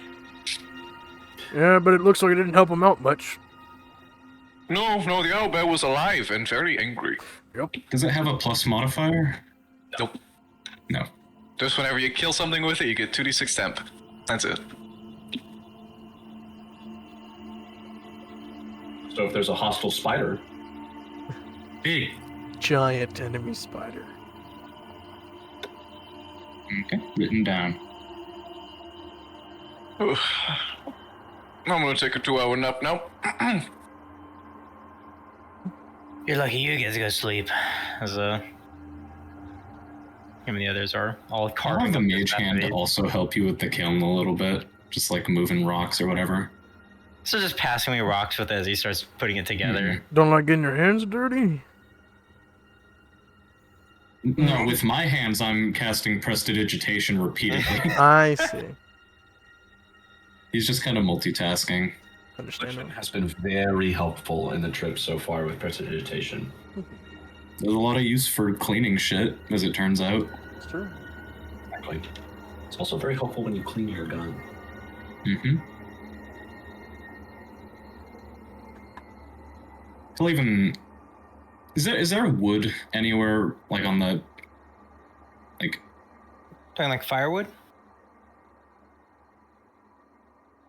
Sorry, thought didn't complete. I don't care. Oh, okay. Yeah, whatever way would, after finishing... Yeah, don't worry about it. Just kind of small stone kiln, something just easily, simple. He would get some firewood out from the forest and take one of the burning sticks in the campfire and kind of set another fire here. That's what I was gonna ask. Firebolt, just as soon as the wood is set. He starts walking to the campfire to grab one of the sticks, and you just blast it.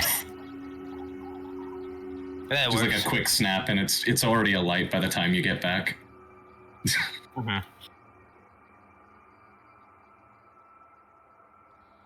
God, how much is there to this thing? It just keeps going and going. You guys are cutting and carving for, honestly, most of the time until the sun rises.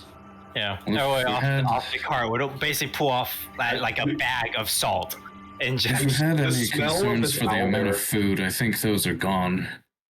The smell of this owlbear is rotten. It smells like shit. You clean it, it still smells bad. But you like preserve more it. tolerable. A little bit. Preserve it. Hey, we're in God's grace, they're not gonna care how it tastes. They'd probably eat it if it was rotten. Meat's too gamey, but it's meat. It's not just meat; it's food. Sustenance. Whenever we get done with it, I imagine Lucian will just be like, alright, time to go back to sleep. And then just see the sun. The Sun's already overhead. begun to rise. Okay. Picked it dry. Oh. As, with immaculate timing, Edric kind of steps back and looks at his pot of stew and says, well, that'll do it. Come on. This is probably the last good food we're going to eat until we're there.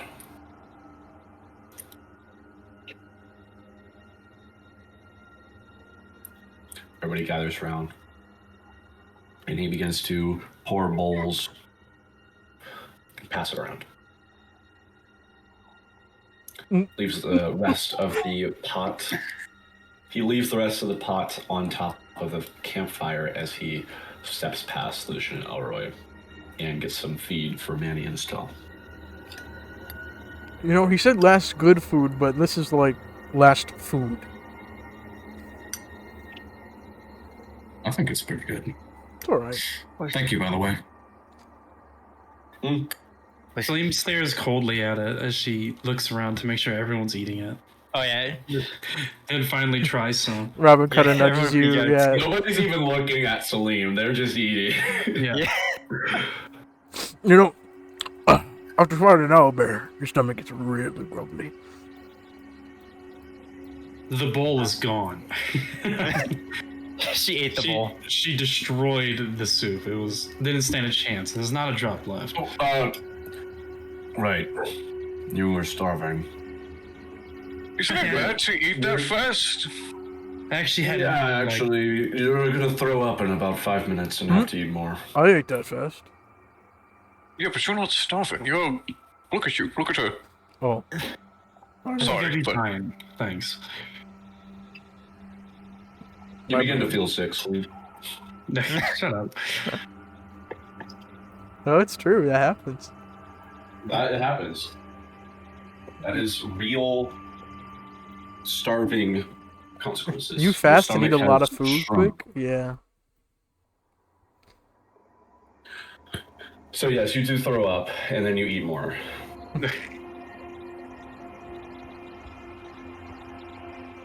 Okay, as Driven stands up. Should have been a compliment. What's happening? Now we're back.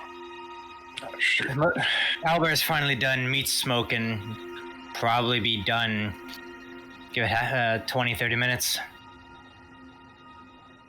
Lucian starts collecting everyone's bowls and cleaning them off. Thank you. We'll back until the owlbear meat's done. Then we can get going.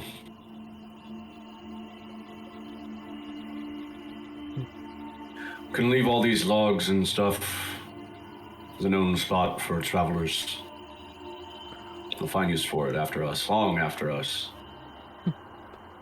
Probably keep using it after we're dead. You okay?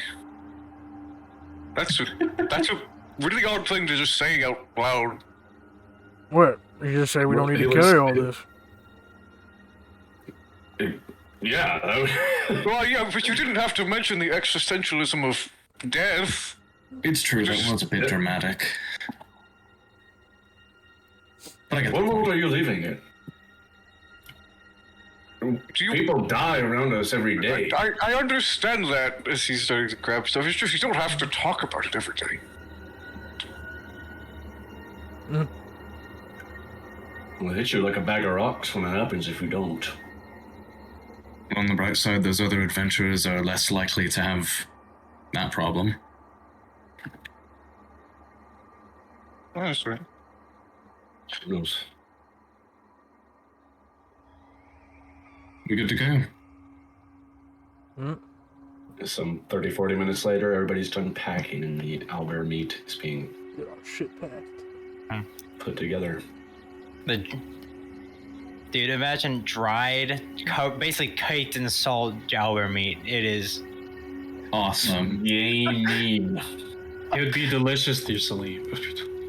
It's true. It is just a bark. Robin just kind of breaks off like something and like hands it to Salim. Just carry it further on. You don't eat it, you gnaw on it. It is. Yeah. It's not okay. Okay. From that point on, it's about another 2 days of travel.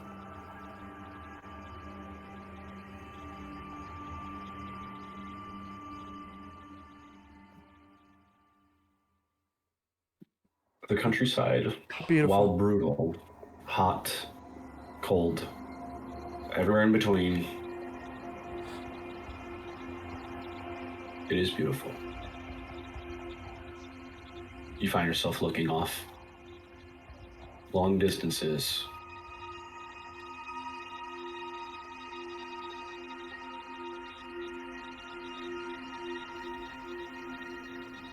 Eventually, you see the city of God's Grace on the horizon.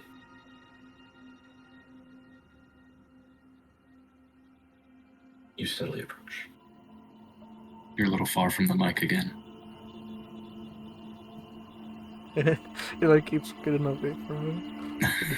It's just It running just away keeps from like you, man. swiveling that way, dude. I don't know. The sure-footed Stella Manny take you into God's grace. There seems to be a moment of silence. As you walk down the streets, they are almost entirely empty. You look around. You see men, women, children, gaunt, sunken eyes and drooping skin. They appear similar to shambling corpses.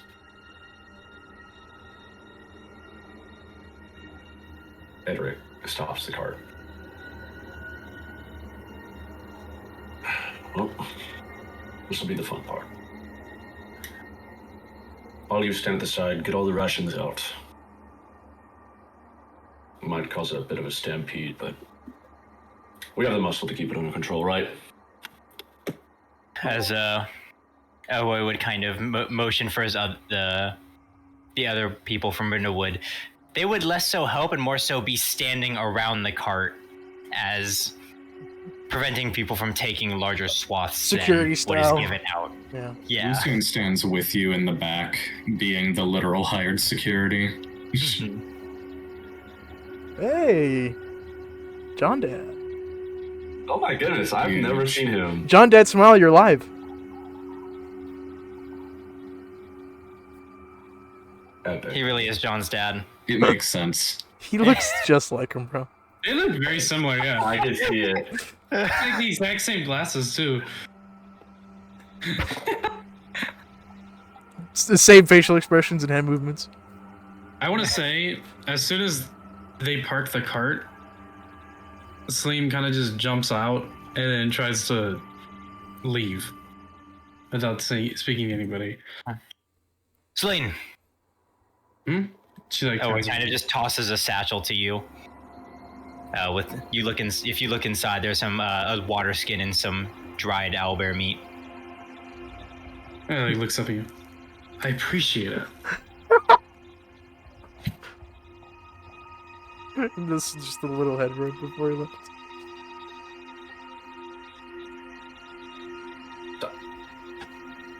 Hi guys. As Edric takes the top down off the cart. He stands up, and you can already see there are men that look towards the cart as if they've seen a ghost. Edric stands tall. Citizens! I've seen your plight. I know the feeling of starving. I know the plight of dehydration. We've come from Dunbar with food and water aplenty. Come, eat, drink, and be full.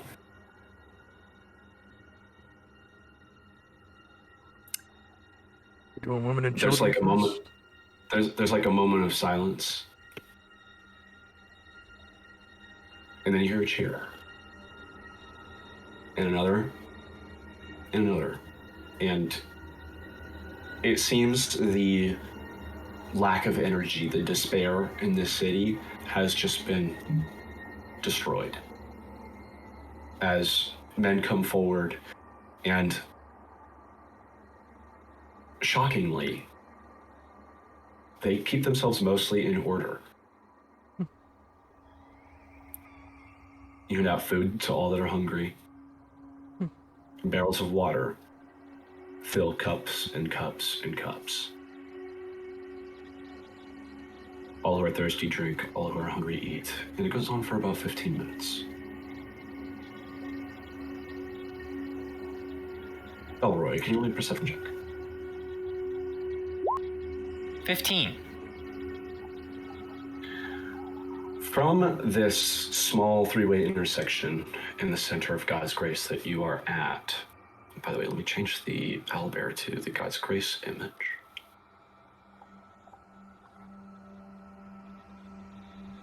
Come on now. I can't say you changed. I just saw nothing. Yeah, it's hard. It's slow to load because it's really high quality. Anyways, in the center of this three-way intersection, you can see that there are families that come with buckets. Some of them fill it with water, others fill it with loaves of bread. All in all, you guys approach the city with about 1,000 rations, and you've currently distributed almost 400. You see down the road a group of people on horseback.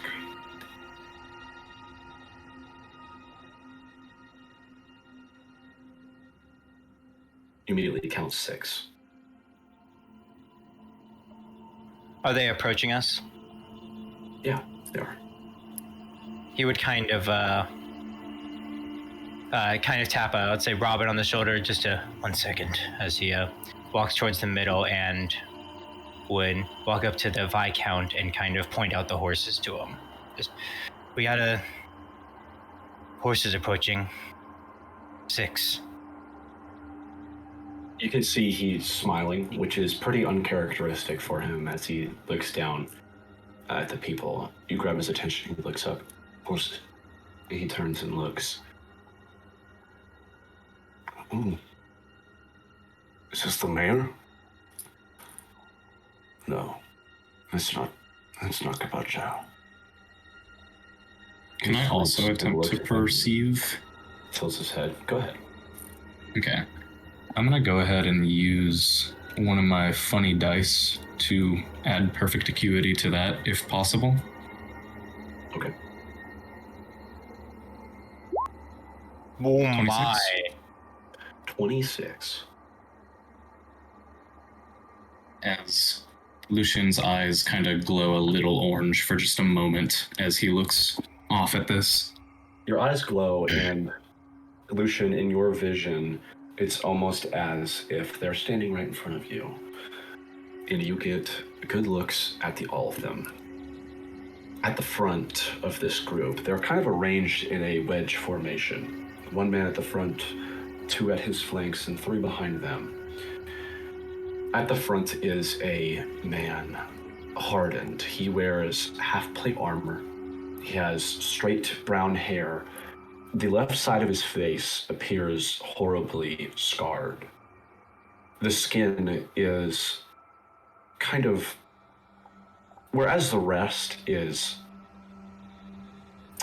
tan, this is almost like white in, it looks softened. He's been scarred by something. Your first assumption, it may be cannonball. Maybe he was caught in a fire. His cheek has been opened, and you can see his 2 rows of teeth, his wisdom teeth and molars. He carries a pike at the side of his horse. He's not holding onto it currently, but it is available closely. Behind him, you can see a woman wearing armor. She has a long sword at the side of her, and she wears a cloak. You can see she has a scar coming down the left side of her face, and apparently 1 blind eye as it is off color. Maybe it's just heterochromia. Adjacent to her is a man who has straight black hair, a stubble, mustache.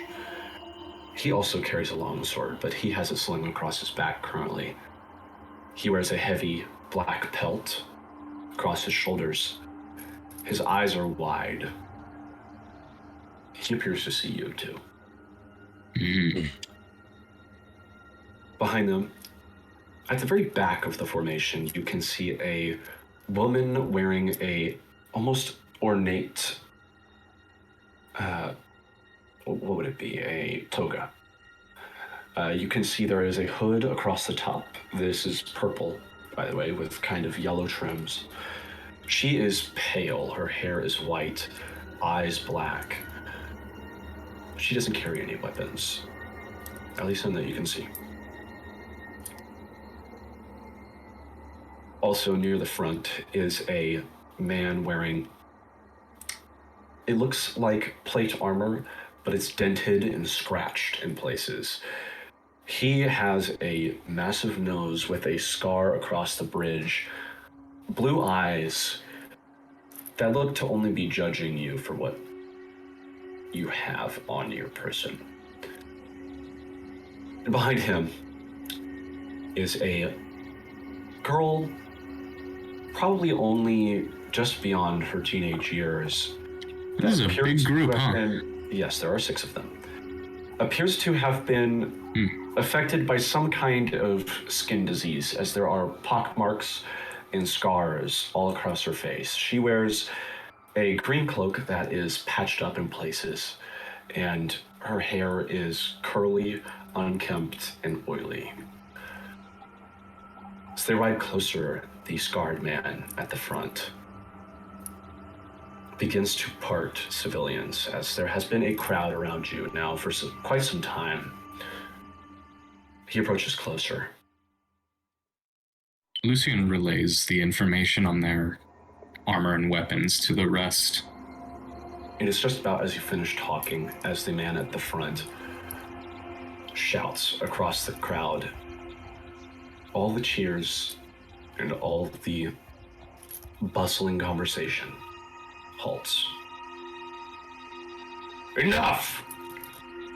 This has been seized by the Golden Chain. It will be distributed.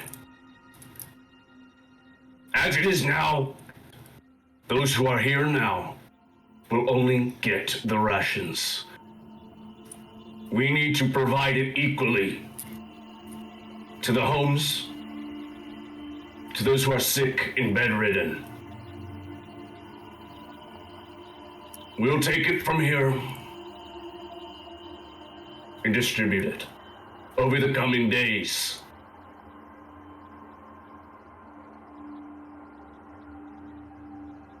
Civilians, step back.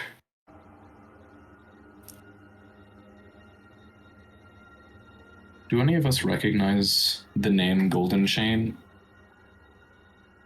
No.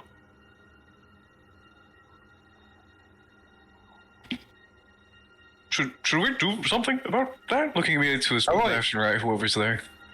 I'm always stepping back and kind of, he's not a decision maker here. It's a large group, well armed. I'm not sure about them. So it's kind of above my pay grade. Alright, let's see how this goes. I want to judge the reactions of the crowd when he says all that. How do they seem to be reacting? The crowd murmurs with distrust. In fact, you look over at the immediate people that are parting way for this man, this scarred man, to ride forward. And one brave soul, right at the front of his horse, says, "Disperse. We've been starving for months. This is the food we need. I'll bring it back home to my wife. I promise." And the man on horseback looks down, he says, "I can't trust you. Make way." "Make way, my ass! I need that food!" And the pipe comes out. "Perhaps it was not clear. It is a command, not a request. Disperse."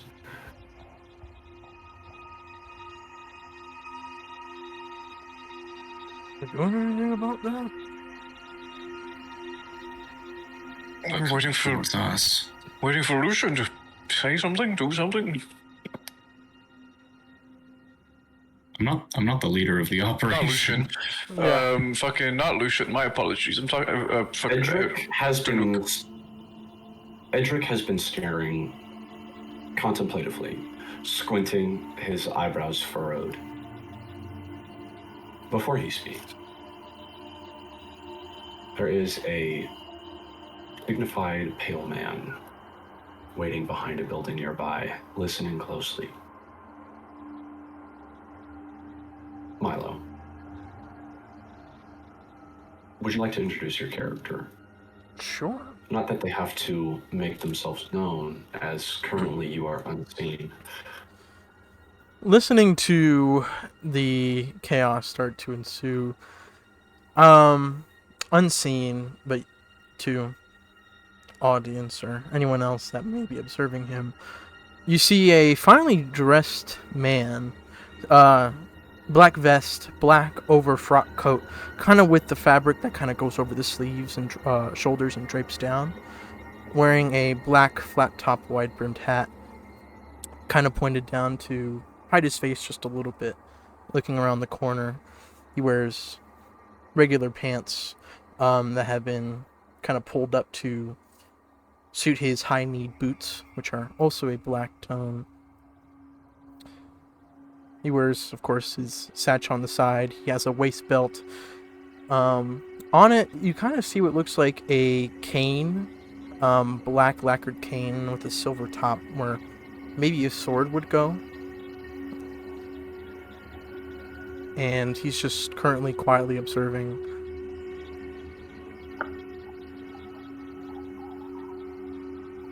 Oh, long black hair, of course, as well, my bad. And yes, he is fair skin, blue eyes.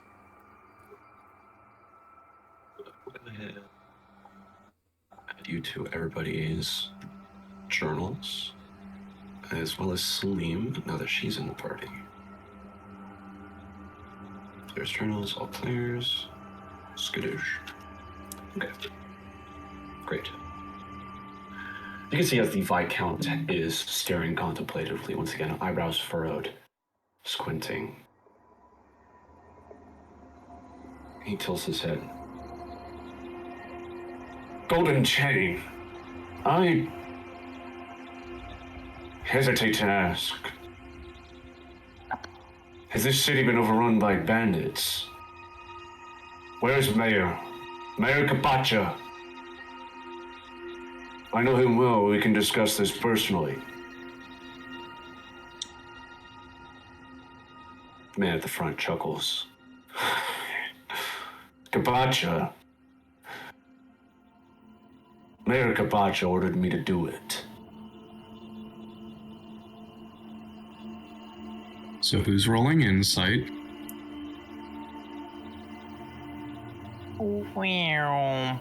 Boink. 17. I think...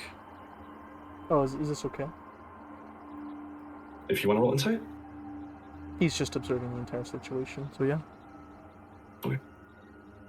Go ahead and roll insight. 8. Awesome. Well, his amusement does seem genuine. It's hard to read the expression on a man who only shows half. But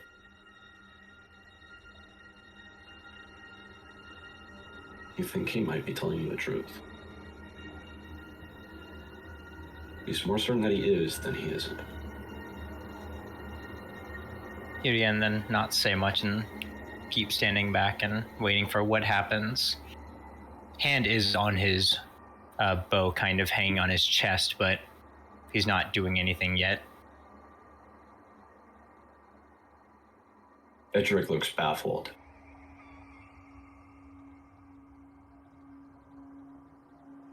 And what about the rest of us?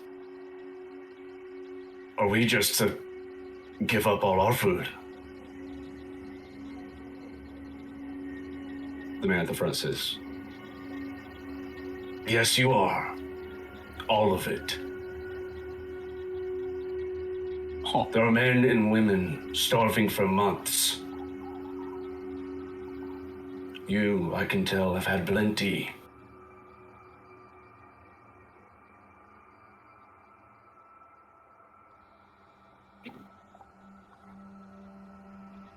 Edric grits his teeth. He looks around at you guys.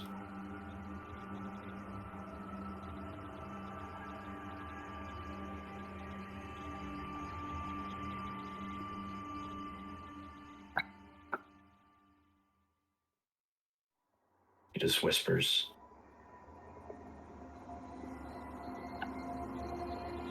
I think we have to.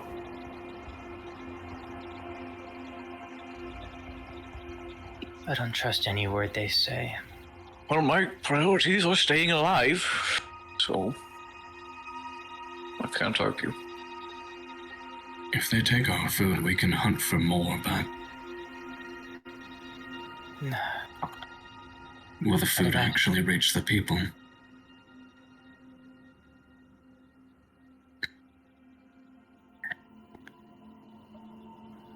From Tyrion. I'm looking at the crowd. Oh, sorry. From Tyrion. Are you kidding? This two-faced bastard tries to take all our food, all our credit. We've traveled 1,000 miles. More than 1,000. Months. It's not his right. I don't care if the mayor ordered it or not.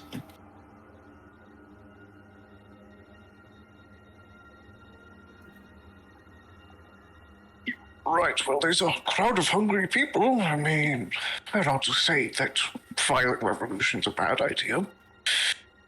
You know. Look at them. I'm not sure these people could do much of anything.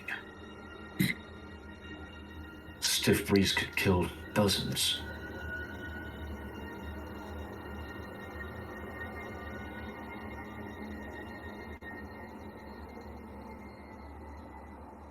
Rhea joins the conversation. That one at the back. She's from Toria. Like me. Those robes. She's a senior. Oh, so they can kick our ass. If we really want to take our chances, it'd be dangerous.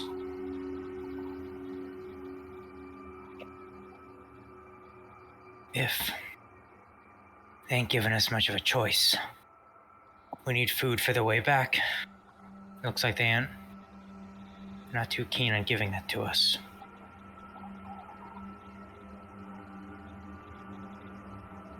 That's enough whispering. Evacuate the cart.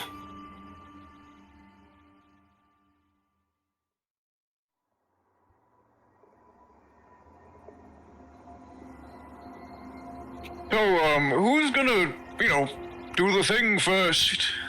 Draven calls out, just loudly. Because it seems...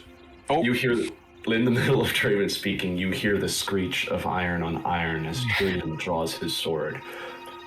And like that, the rustling of weapons as all are readied. There's a moment of silence. Lucian readies his gun.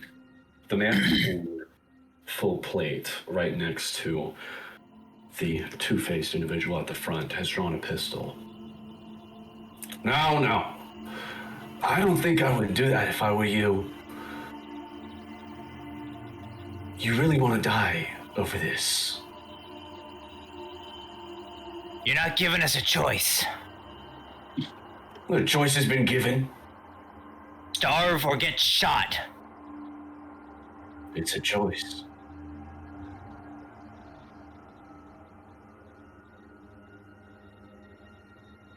Same. Hey, how's everyone else feeling? Lucian, Are we doing this? Celine left. When? At the beginning, he said so. As soon as the cart parked, she just hopped out and left. Didn't speak. He says that and looks back to where she was. Fuck off. Okay. I would like to say, as she did leave, as soon as she heard the shouting, she kind of crept into the crowd. She's blending in though. If one stops and arpeggio begins to play. What exactly is the problem with us distributing food here? That's all we're doing. It will not be equal.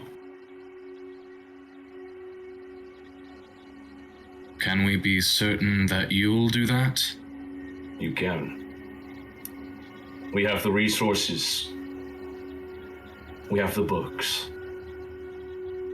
Why can he not speak to the mayor if he's a friend? The mayor was quite busy. The golden chain. We act as the mayor's will.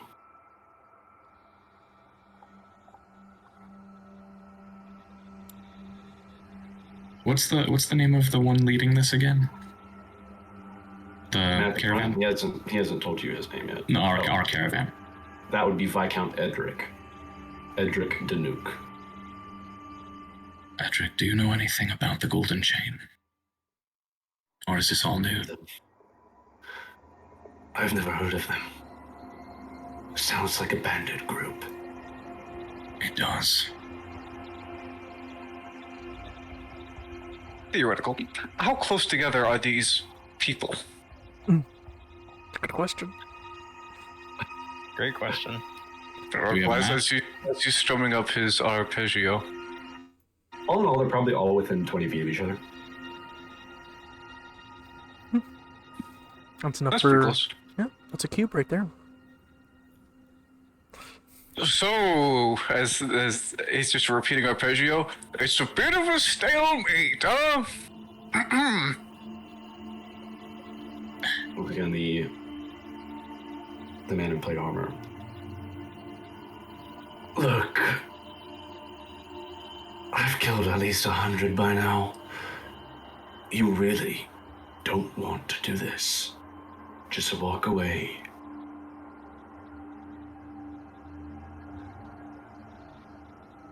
I don't really want to be the one to do this. Can someone else make a fucking decision, please?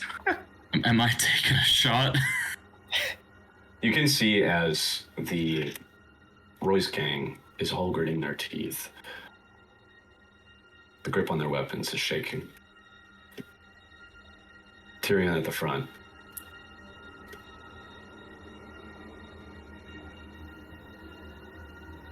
It's like everything goes still all at once. He takes a step forward, and the pistol comes down towards him. Down towards who? Tyrion, who is currently at the head of your group.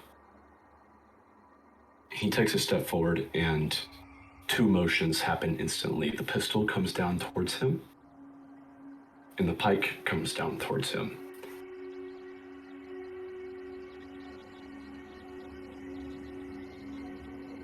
Oh, he's better roll damage. True, that too. I'll step back away from it a little bit. Just try to indicate, like, doesn't need to happen. No, he's getting stabbed. Right now? Right now. Oh, I thought you meant they were like... No, it comes down shit. as in he's getting stabbed and shot. Well, if they're getting that close to him, I'm gonna shoot. I didn't know they were that close. He's the one getting close to him. Tyrion is initiating. Yeah. Oh. I got confused with what was happening. Yeah. Yikers. There's a lot of names. That's not good. I don't blame you. Also, do we have a map? There will be a map if you guys want to fight after Tyrion is getting bodied.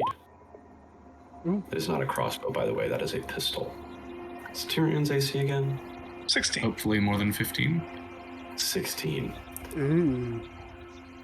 The shot rings out as you see some dust skip up along the ground. But the pike has landed flush. Tyrion takes 16 piercing damage as the pike remains there in his stomach. He is stopped in his tracks. His movement is reduced to 0 feet. The man looks down at him. His eyes are wide. Stop what you are doing. This is ridiculous. I don't wish to color these streets red. Tyrion grits his teeth. We all have to do things we don't like.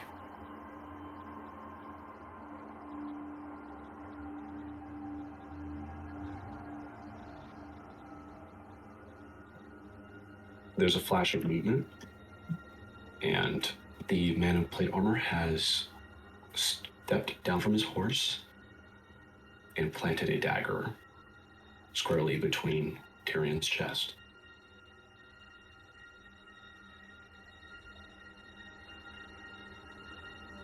All right, that's enough. Does anyone else want to take a shot? Just get away from the damn cart. Sorry, someone walked in. I couldn't hear or interject in any of that. What just happened? He stepped down from his horse. The man with the pistol took a shot. Tyrion got stabbed by the pike. The man who shot the pistol stepped down and also stabbed Tyrion as he... The second those attacks happened, I would have taken a shot. Probably aiming at the one with the pistol. Well, I would aim to the one that's closest to me.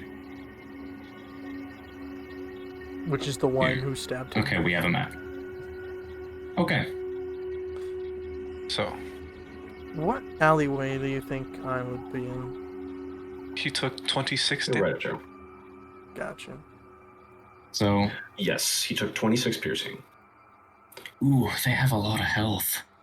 26. Wow, that's that concerning. takes me down to 16. Yeah. I guess that's how it goes. Can I take my shot? Yes, you can, but who are you shooting at? This is the one with the spear? Yes. Him. He's the closest. Okay. So I'll go ahead and roll that. Go ahead and turn on music real quick. Oh, crit. Oh. Here we It's not go. that big. Okay. Yeah, I know that, but what a way to start it off. All right, here we go. It's like... That is a great opener. Yeah, as Lucian, he sees the spear coming down, rifle up quickly, and he fires directly at him, dealing... Oh my god. 49 points of piercing damage as he immediately shouts, "Stand down!" That is crazy number for 5d10. That's my one shot for the combat. That is almost max. That's like IRL gun damage, bro. That is literally almost max. That is seldom points away from dealing max damage. Max is 60. As I imagine that would stagger him, and he'd probably be shocked by how precise the shot it was. You see as the bullet comes up, and the arm that was supporting the pike gets hit so hard, it falls limp at his side. You can see as he grits his teeth, and then he looks towards his arm and almost holds it as the pike just rests right on his lap with the horse. I'll leave it there if you leave. If we leave, you stand in the way of order.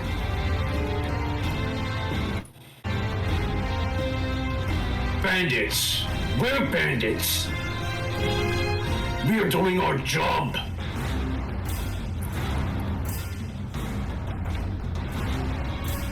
You cling to food that will be brought to the needy. And you've offered us no reason to trust you. Trust. You need trust. That's all. Like you're the ones in control. Enough We with the have games. food that the people need, and if it's not going to reach them, and we can't be sure, then this happens.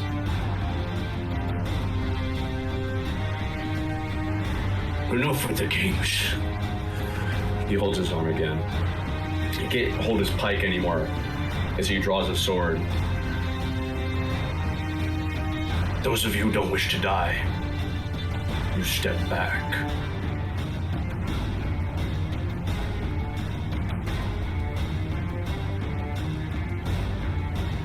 Okay. As he's strumming Everybody his go arm. roll initiative. Okay. He's been getting ready for He's it. been getting. Hard He's been start to a pretty fight, by the prepared. way. Yeah.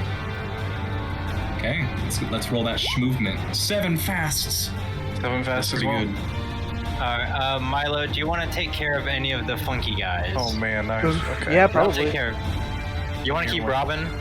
I'll keep Robin. Robin's awesome. 8. Okay, I'll get the other two. Holy shit. I'll get the other two. What a concerning battle, but hey, at least they're all at reasonable health levels now. I've been kind of turning Robin into my like temp character for a minute. So Yeah. Ria's at initiative 10, is that right? Oh yeah, initiative 10, look at that. Good shit. I don't know, man. They should have saw it coming when they shot our guy. Oh my god, you have 7 HP. You're so. And then 4 for Ezekiel, which makes him 7. 7. I didn't even touch him. that means the dude got 9 fasts. And I need to add her HP and his HP, 23. This is a heavily concerning spot we're in, but oof. And to be clear, from the owlbear fight, we have gotten nothing back, I assume. I assume that So, most yes. people get a long rest because you I finished thought strongest. I thought it was 2 days. Oh yeah, It was 2 days travel. That's what he said. Did we rest in a So you guys- sanctuary?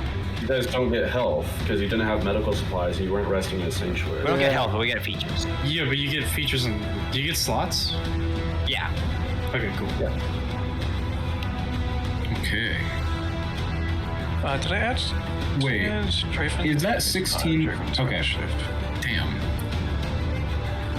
What's his HP, not endurance? Is that correct?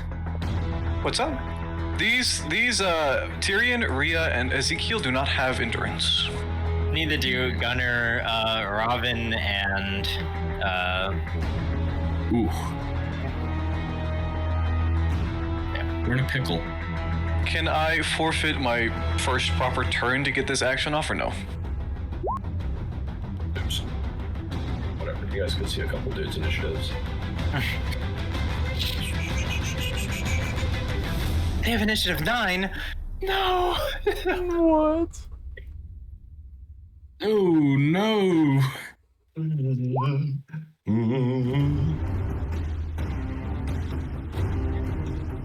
It's crazy that I've listened to this soundtrack enough to know what song comes in. Okay. You should make shuffle, man.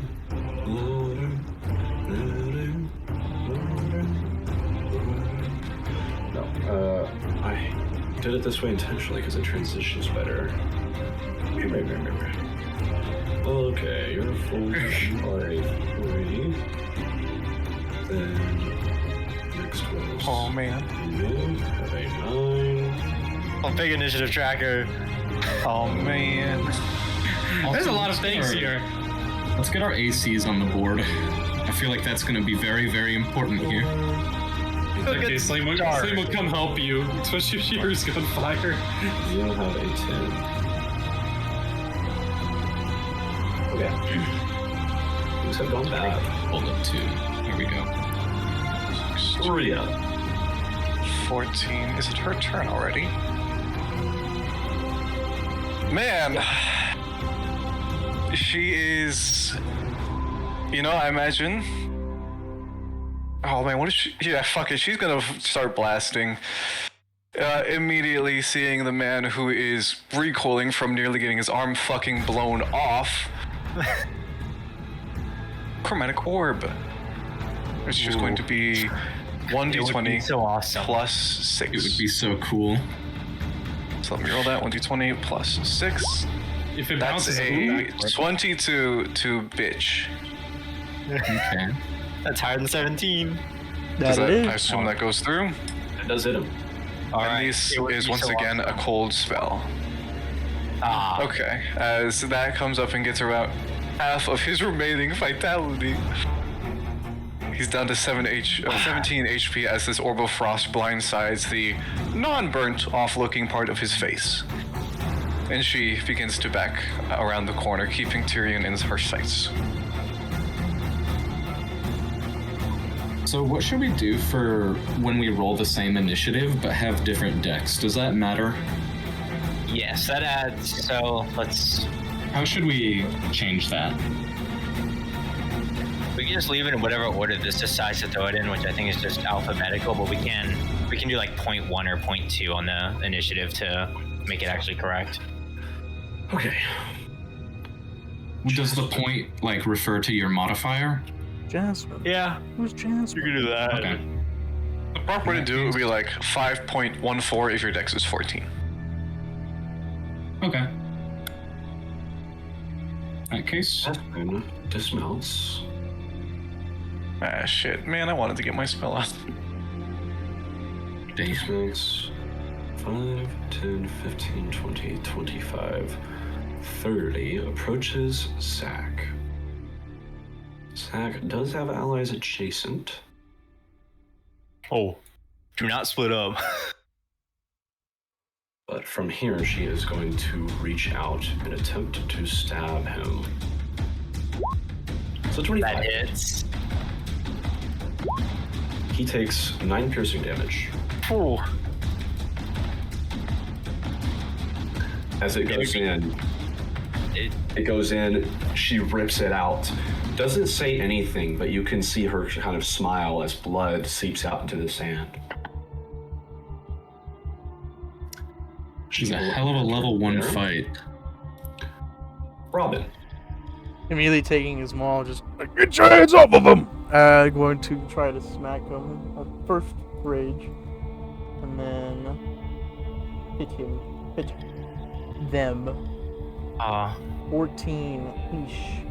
Yeah, I think that misses. That is a miss, and as the maul comes down into the dirt, Jasmine just kind of like flicks the short sword towards his face. Fat finger close roll 20, LOL. No way you gave this person riposte.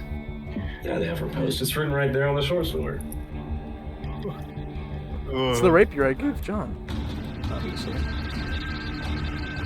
Anyways. Except she can't add sneak attack. Or the modifier. Okay, that's fair. Oh, it's a miss. Oh, yeah, just getting down and like really bringing up the handle to block it, yeah. It just draws a drop of blood right off the cheek. But that ends their turn. All the action economy. That has Yeah. been Robin's turn. Tyrion. Is his movement speed still 0? Yes. I have a quick question. Oh no, it would be at the beginning of his turn. So no, he has his moves back.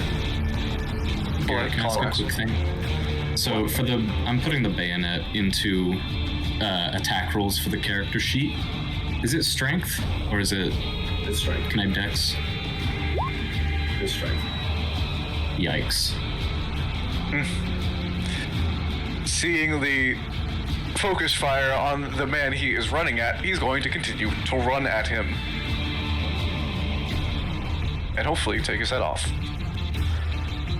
Would be kind of cool. That's a 23 to hit as he heaves the greatsword up towards the man, doing minimum damage. Also, by the way, used 1 second wind and will use his action surge immediately to miss. Did someone do the damage, or am I? I did the damage for you. Okay, I was about to do it. I thought he had him. Yeah, okay. And Tyrion, with runs of effort, will end his turn and get killed. So, Zephiel at the front of the pack, you can see as with the longsword drawn, is going to reach down towards Tyrion and just try to sweep and carve straight through his neck. What are we looking at here?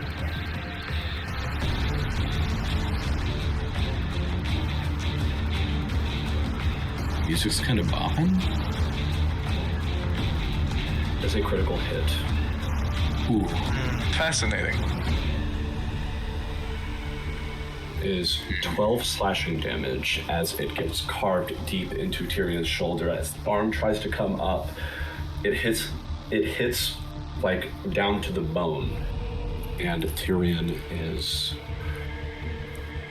definitely, what's the word for it? Staggered. Not doing good. Not in a good spot, no. With his bonus action, he will use a second wind.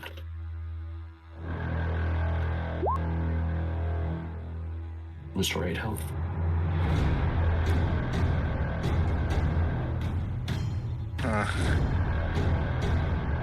Jared dismounts, steps up, and imposes himself in between the rest of the party, surrounding Tyrion. He will take a stab at Tyrion.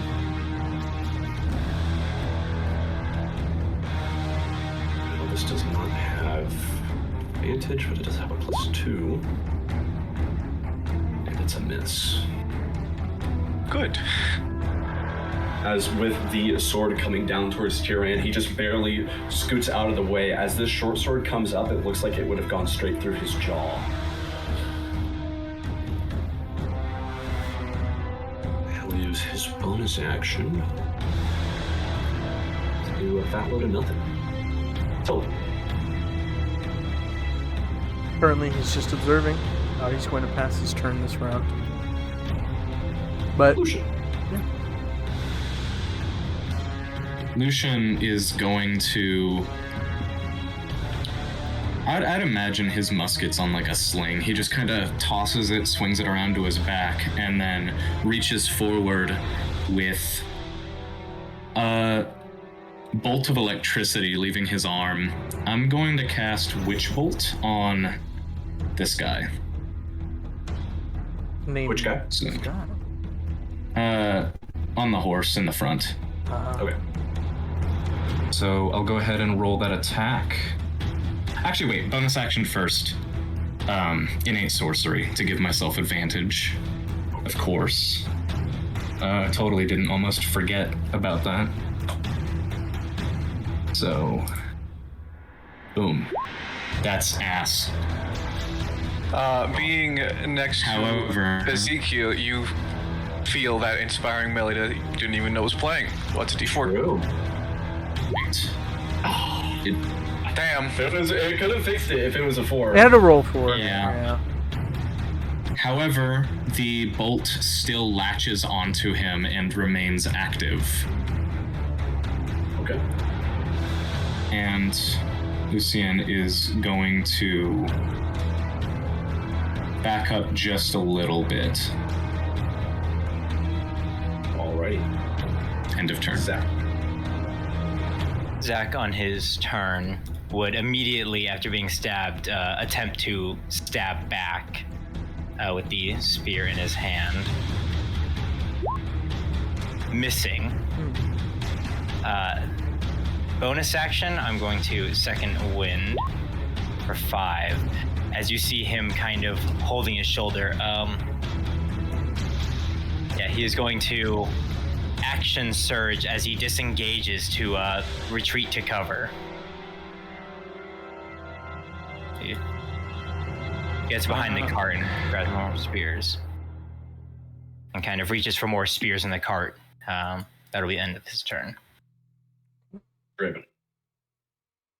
Ooh, okay, just to clarify, people from Toria have elf type shit. Yeah. Okay, good to know. As he's been strumming the arpeggio in the minds of these 2 horses and these 2 men, it begins to overwhelm and try to sedate them. As main pikeman, these 2 horses and the weirdo in front need to make wisdom saving throws against the sleep spell.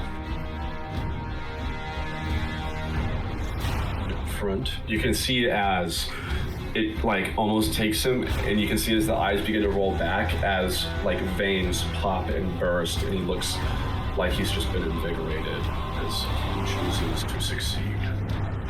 Oh, good. What do you fucking mean by that? What?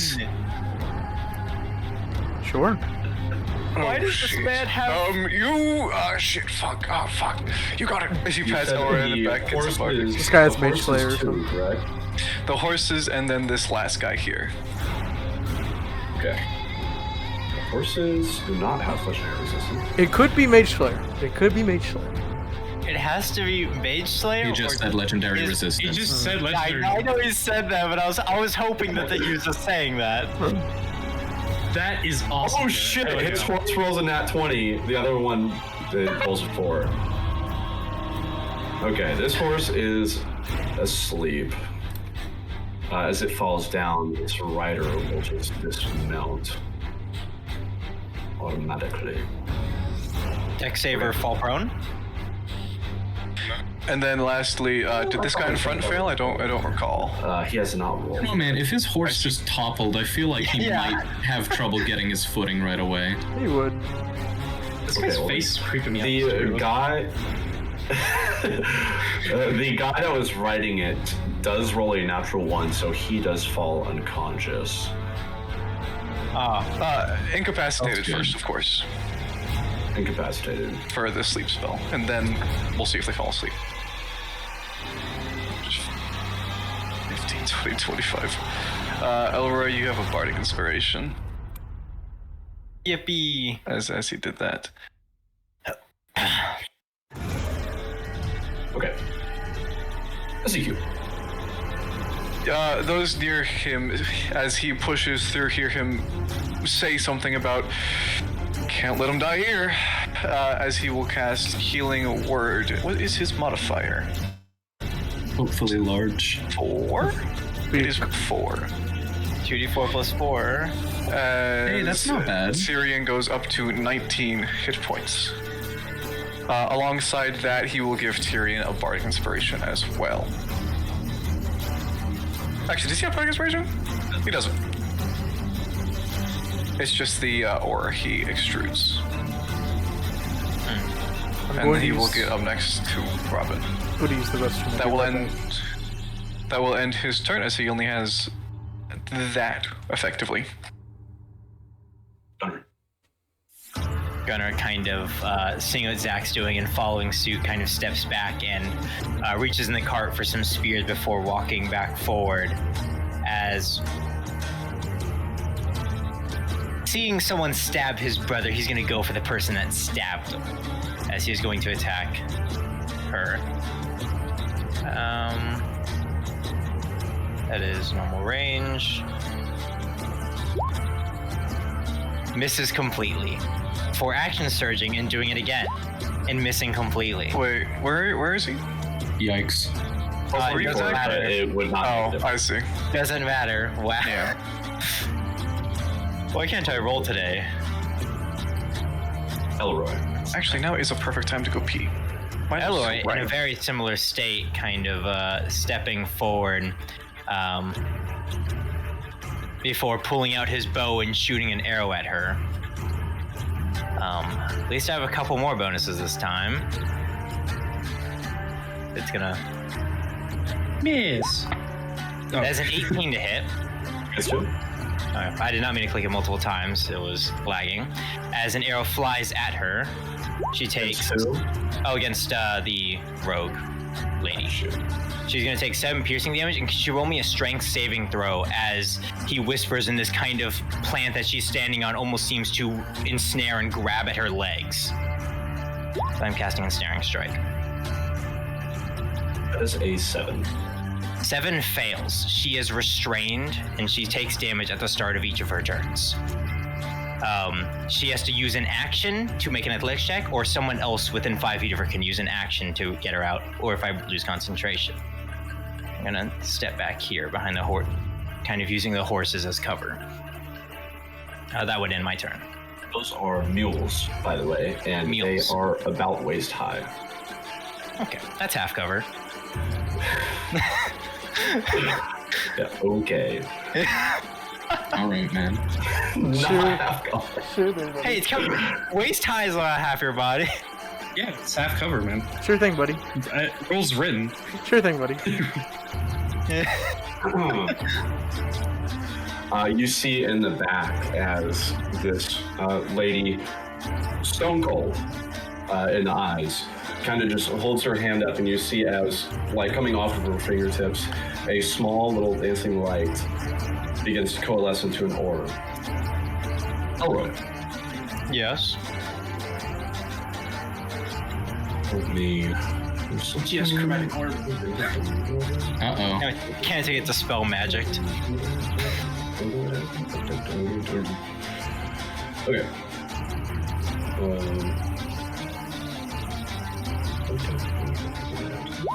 Oh my goodness, natural two. Thank the Lord.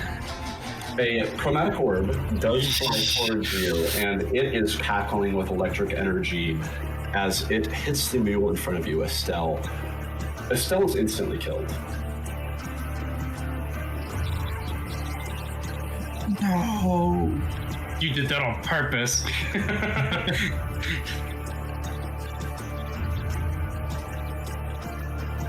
Okay. In that case, Sandor is currently slept on the floor. How does sleep work in Twin 4? So, let me look at the spell. Which was the end of its next turn, it repeats the save, and then it goes unconscious. Please fail. 12. A 12 is not a 15, so he will be asleep until someone uses an action or it takes damage. Yeah. Or, yeah, concentration ends. Okay. Sleep. She first looks down at the satchel of supplies that was just given to her, and without even thinking it, her great axe is already in her hands, and she looks back and is like, "This is stupid," and then she starts sprinting out of the crowd. You do not have enough movement to get there. You started here. It's 5, 10, 15, 20, 25, 30. Ah, I'm oh well. You think I can hit this person? Yeah. Alright, sweet. Well, that's the move. Manifesting this crit. First I'll cast...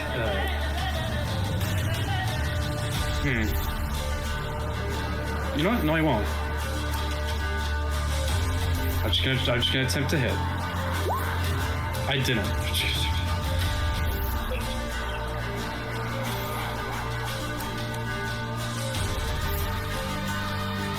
Anything else on your turn? Nope, that's it.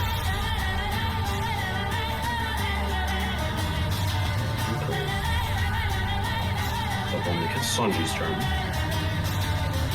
She will dismount, provoke an attack of opportunity. Oh, sweet. That's sweet. Not sweet. That's unfortunate.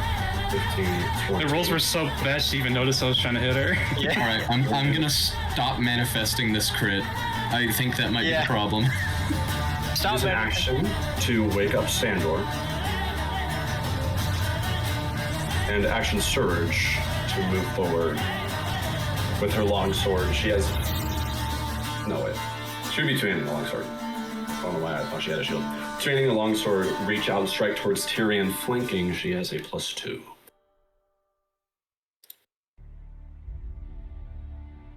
She rolls like shit, though. 11 with the +2. That is Fuck good. yeah.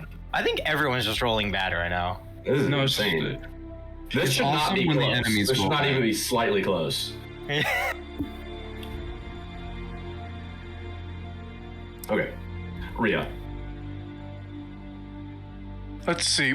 Knowing what to do, she's going to step within the aura. She's fought with this guy before, and she's smart, and she's going to use another chromatic orb. 2 of 3 spells. We love chromatic orb in this household. Plus 6. Who is she attacking? 20 plus 6. The main guy, who's really scary. You don't. When you say Plus main guy, 24. are you meaning the AC-17 one? This is Zephiel. I'll say It's a nice. I kind of got his ass. I think next turn. Rhea is attacking the man who's most likely to kill her brother. Mm-hmm. Does that That's fair. hit this 19? 19 does hit, yeah. Okay. In that case, 11 more points of cold damage begin to frost over. That's To not be fair, bad. 11. Oh, I just did it backwards. My brain. Mm-hmm. That As should she's be actually continuing to awesome. channel magic. Yeah, you might kill him next turn with this. Mark my damage. I definitely would have killed him, but I might be able to split my damage. I didn't think Witch Bolt did that much damage. I can do the 1d12 from Witch Bolt and then advantage Firebolt. But that is all she can do. Jasmine is restrained. But she can still try to hit Robin. Or will she? It's an action to try and get out. Action to try and get out. And it's athletics check against my spell save DC. Oh my goodness, that is ass. Oh, also at the start That of her is turn, she takes 1 piercing damage. How terrible. No. Nah, but that one might come in clutch. The amount of times we've left enemies at 1. Yes. I Yeah. She'll make the action to try and wrestle against the vines. Alright, DC. She attempts to grab. It's insane. The dice love you guys. She attempts to grab and rip at it. It only seems to hold on tighter as it slowly begins to almost strip off her leg. Close. This should not be close. Hey, we also keep missing. Okay. Yeah. Fucking Christ. Jared domesticated Jared's story by winning a fight he didn't expect us to. We'll see. That would save you guys a lot of time, I guess. So I mean, there's no point in using your bonus action. Robin. Robin immediately is going to make an attack against Jasmine. 19. Yeah. She has advantage, roll for crit. Manage. Roll for crit. Doesn't crit. 19. But can Jasmine roll me a strength saving throw? Oh no. Wait, Immediately, it's just going for the legs, and her kneecaps are cracked as she just falls to the ground prone. As she's toppled with Maul. I think that's a con save, but I don't think it matters. Is it a con save? It is con save. It's a con save, but she rolled a 9. It doesn't matter. Yeah. Oh, actually, her con is. What What would is the that DC for it? What's the DC for it? 14. Oh, never mind. Yeah, well, you don't have a con high enough to go from an 8 to a 14. As she trips and falls, the vines seem to wrap almost around her chest and hold her to the ground. So that is 9 bludgeoning. She is at 14 HP. Kind of doing it huge right now. Yeah. This should not be close. But You're insane for this. looking at her, You it's, kind of think a crit must get.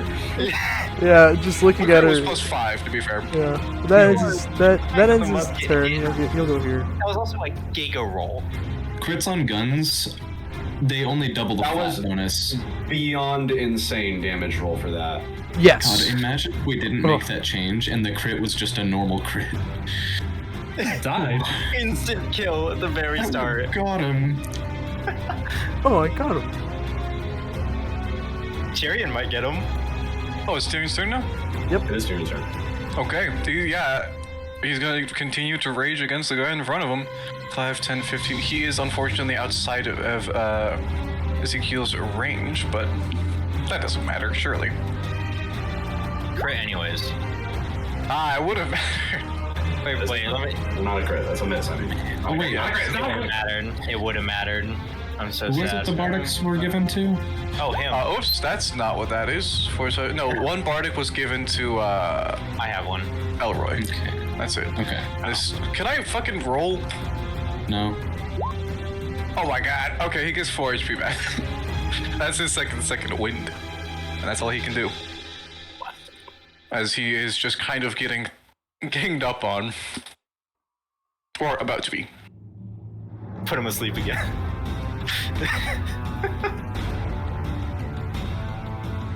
It is his turn. Outrageous. Y'all are beyond lucky. Sure. It was 12.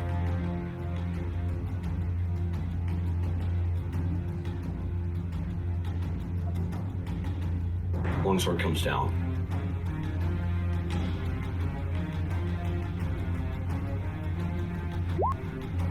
Holy shit. And misses. Because of fucking course it misses. It never hits. Nothing ever fucking hits. Jesus H. Christ. What is going on? This is going our way. How does a party of level 1s stand up to a bunch of level 5s? These guys are level 5? The power of the D20, my friend. Wow. Isn't it beautiful? Jared. Okay, but Jared's gonna fucking kill him though. There's a chance. So let's see what's going on.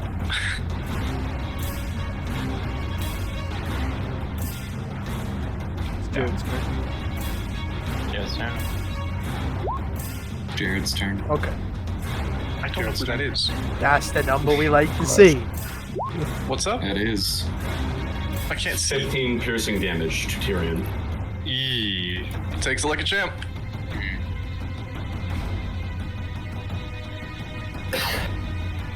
Ooh, they hurt. You'll bonus action disengage and step towards Robin. Understood.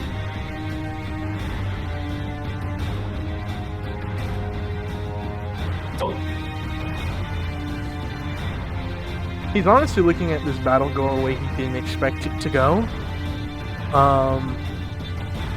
He's going to just... It's getting messy. It's getting messy, but he is going to kind of duck down and kind of step behind this cart, and he's just going to hide here for the time being. Do you want me to roll a check for that or not? You're in a Roll crowd. check.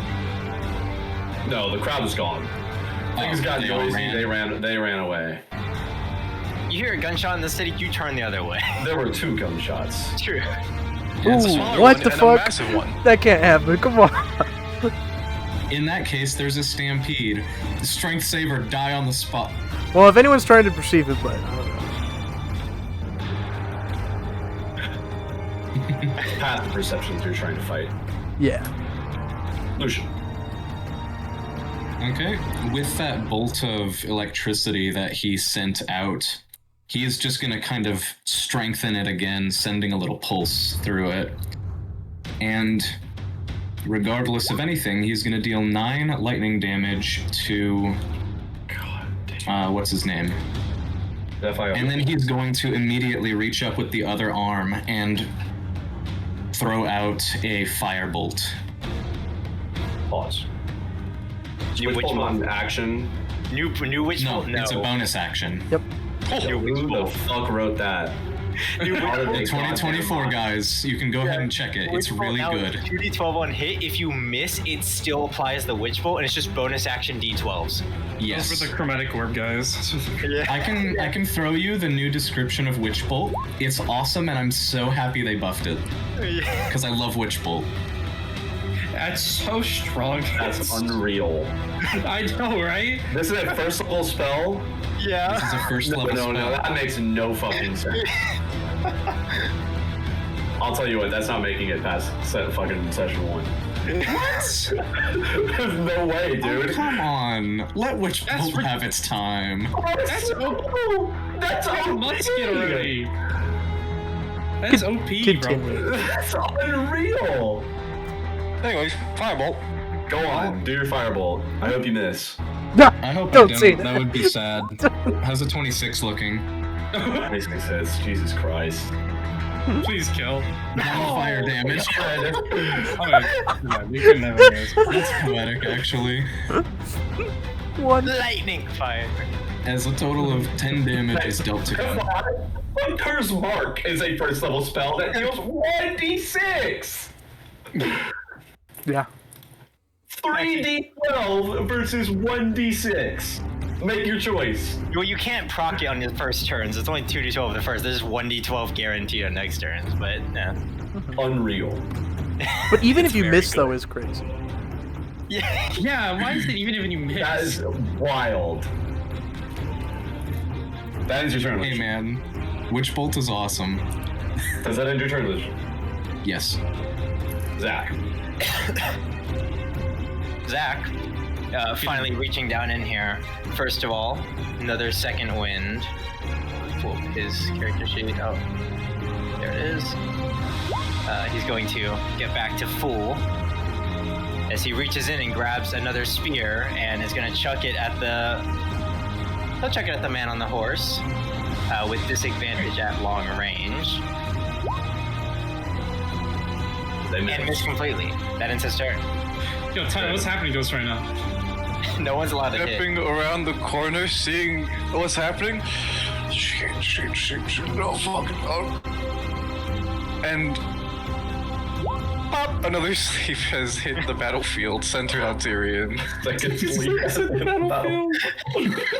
So that is all three of the people in melee with Tyrion. Please tell me they all fail. This is like the one AoE spell we have access to. Oh. Oh! Oh! I can't. Oh! Just Come on! Come on, let's see another that one, Garrett. Come on. Huh. Oh my lord almighty. Okay, FYI, legendary resistances do not recover, period. They don't come back. Yeah. You're done. He's using his second. I said it at the beginning of the session. John's the main character in real life. Jesus fucking Christ. The two people to the right of Tyrion, as this melody begins to raise in their ears, their eyes sort of unfocus as they begin to wobble. Draven, however, hurry up, make sure they don't die, please. And then 5, 10, 15. She's going to get a bardic as well. And Draven is out of the combat. He's done. Unbelievable. What the fuck, dude? How does that make any sense? Unbelievable. I still love rolling a 26 on my attack and 1 on the damage. That's so funny. The most accurate shot you've ever Passing seen. it over to Ezekiel. He's just stay alive, and we'll do the bardic or the second spell for healing word again. That's 8 more HP onto Tyrion. Second. Yeah, he has. No, I'm saying his second spell.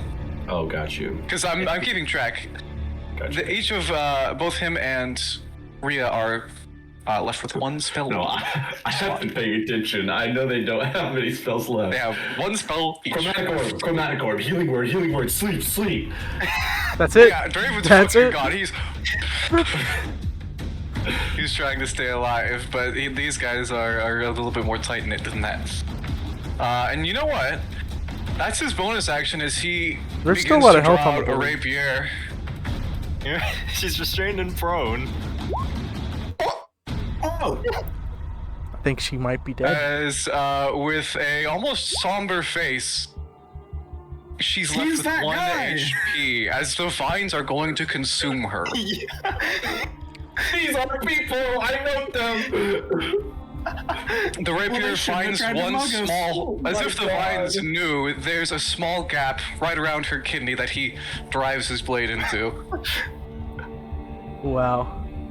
I'm about to rage against the machine, bro. She's prone and restrained. He is actually still going to step over here, though. That'll I'm end giddy Ezekiel's right now. turn. This is awesome.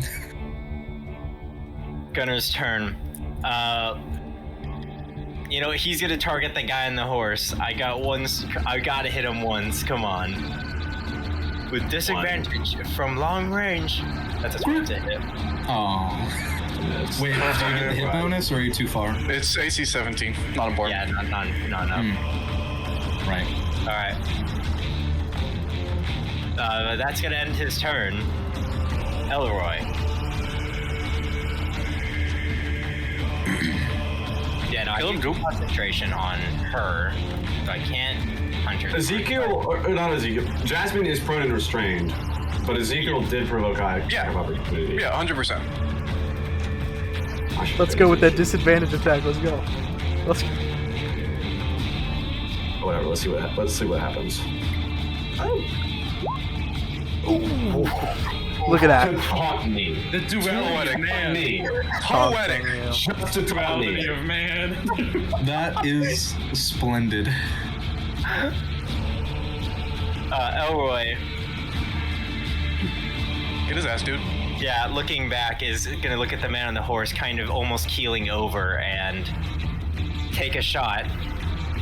I have Bless, which doesn't matter. Don't need any of it. Can your Bardics be added to damage rolls, or is that We're level 1. That's right, that's subclass stuff. Never mind. It would be funny. Oh, hey.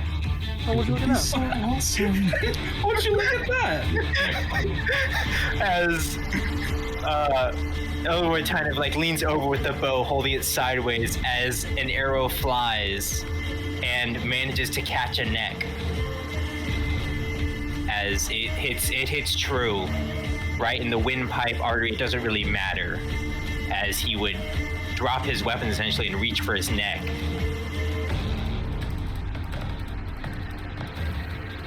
You do see as the arrow strikes, and he was leaning over towards Tyrion. As he's brought up, the longsword drops. He reaches towards his neck and he falls down off his horse. These guys are in death saves. I understand. Also, the horses probably fall asleep. I didn't mention them because we're not using them, but Wait, they have death saves? Maybe. Oh, this guy's unconscious. I think that guy does. The horse falls asleep, tips over. You hear a crunch. I've got bad news for him if he's in death saves. Oh, Which yeah, Witchbolt is still on. Does that end your turn, Elroy? Yes. Yes, it does. I need to find something real quick.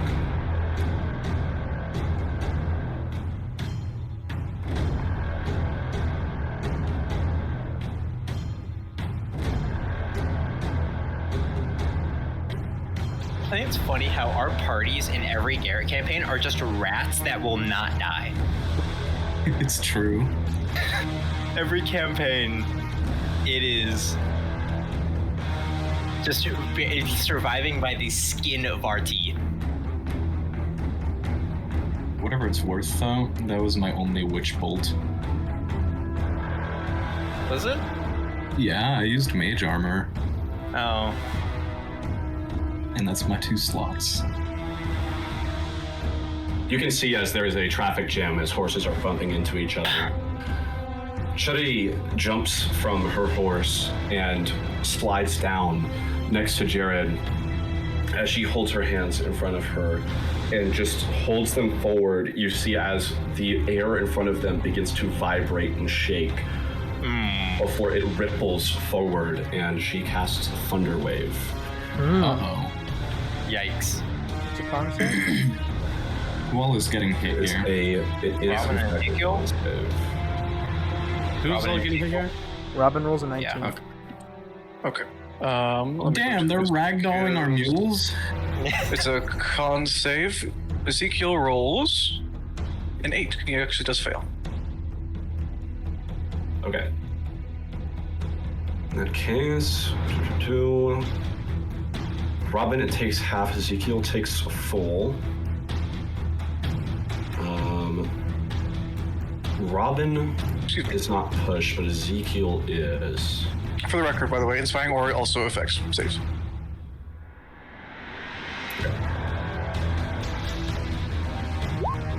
That is 14 thunder damage to Ezekiel, half as much to Robin. Manny and Estelle are... Well, Manny is killed. I believe it's 10 feet? You see as Manny is just thrown like a hunk of meat. My boy. Away. My boy. My boy. Estelle is scattered into pieces. Why are you still attached? I literally detached you. Patrick watching this shit like, bro, this is crazy. Estelle is scattered into pieces, no longer one object. Tree ducks backwards. Provoking an attack and opportunity for Robin. Let's go, Robin. Miss. Oh, big bad miss. That ends her turn.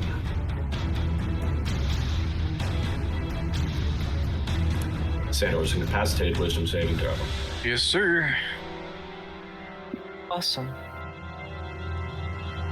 I'm halfway thinking. Oh, yeah. A Please 19 do- passes. Yeah. So he is no longer incapacitated. Does that end his turn? That's the end of his turn. Yeah, it's at the end of your turn. Thank fucking Christ. Clean. Alright. You look at a wall of horses. I mean, this one's not supposed to be here, right? They're packed tight. Can I still see them? You can see like between all their legs and in between the gaps, there's something going on the other side. But you would basically need to hurdle horses. Hold on. I'm just asking. Can I see? Let me use the pointer. This person, and this person. Like see, not like These three? going to attack. Yes. Not from where you are, no. Okay. How do I get to where I can see them? Well, I can. How hard is it to mount a horse? Not hard, right? Like half movement, you would say? Yeah, it's half movement. Okay, well, I just mount this horse next to me. And seeing these three, I need them to make me some Christmas saves. Yeah. Charisma saves? Her, Would you- him, and him. Would you say Zephiel has cover? Yeah, these three. Making a nice little triangle. Yes, Zephiel does have cover right now. He's surrounded by horses. Is it total? Total cover is to see if Witch Bolt breaks. From where Lucian is, there's so many bodies in between him. Yeah, that's full cover. Okay. Sandor. So Witch Bolt is Christmas over? save. Witch Bolt is over as he falls unconscious in between all the bodies. Sandor fails, he's baned. Fail. Sanji passes, not banned. So Sandor is banned. Did you roll the one? I hit 3. It's her as well. She passed. Oh, okay. What? No, I rolled one more for a warrior. It would have been higher for Jaren. So I'll say Jared passed. Shree passed. Sandor failed. Sandor is banned.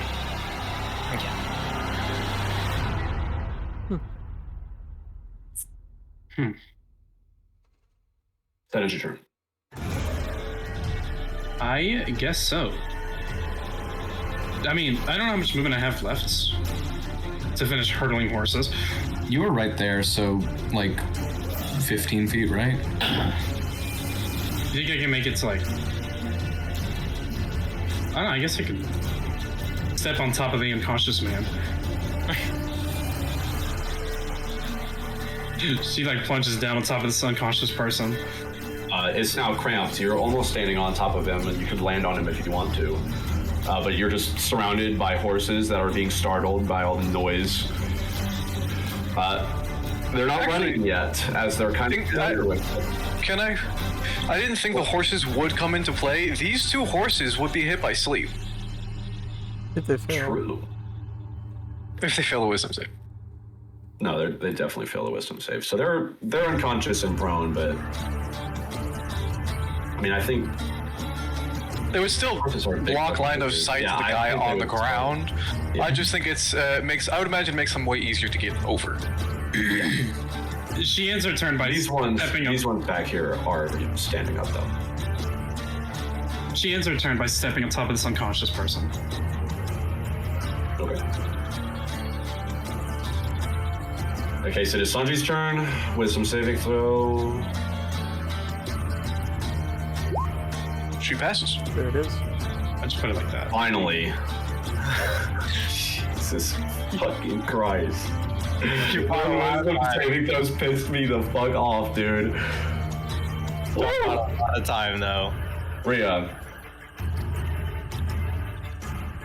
Okay, yeah, she'll just go for more damage as she steps to the side to get a line of fire on one of these 2 back here, I suppose. For sure, 1, 2, 20 plus 4, 6. And then, she hits. We'll say she's aiming for, I believe this guy's Sandor? Sandor. Yeah, she'll be aiming for Sandor. Another cold orb. 6, 4, 5. Not quite. Oh, you got it. Oh, she continues to channel magic, but noticeably, this is the last of her juice. So, it's chill touch for her. That will end her turn. Sorry, what's that? Never mind. No, I was being stupid. Yeah, joke's on you. Chill touch isn't a touch spell. Yeah, which is weird. A a bony spectral hand goes forward. You just shoot a hand at them. Yes. That's what it is. Yeah. That's awesome. A hand and that's just really cold. It just slaps him a little and then...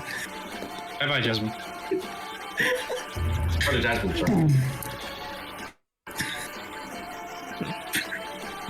Start of her turn, the vines seem to kind of curl in and squeeze before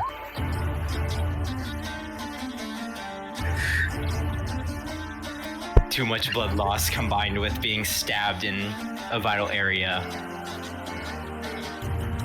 Jasmine had been writhing and just trying to shake all these vines off as they twist and constrict, and you just see as Jasmine goes still on the ground. Ooh.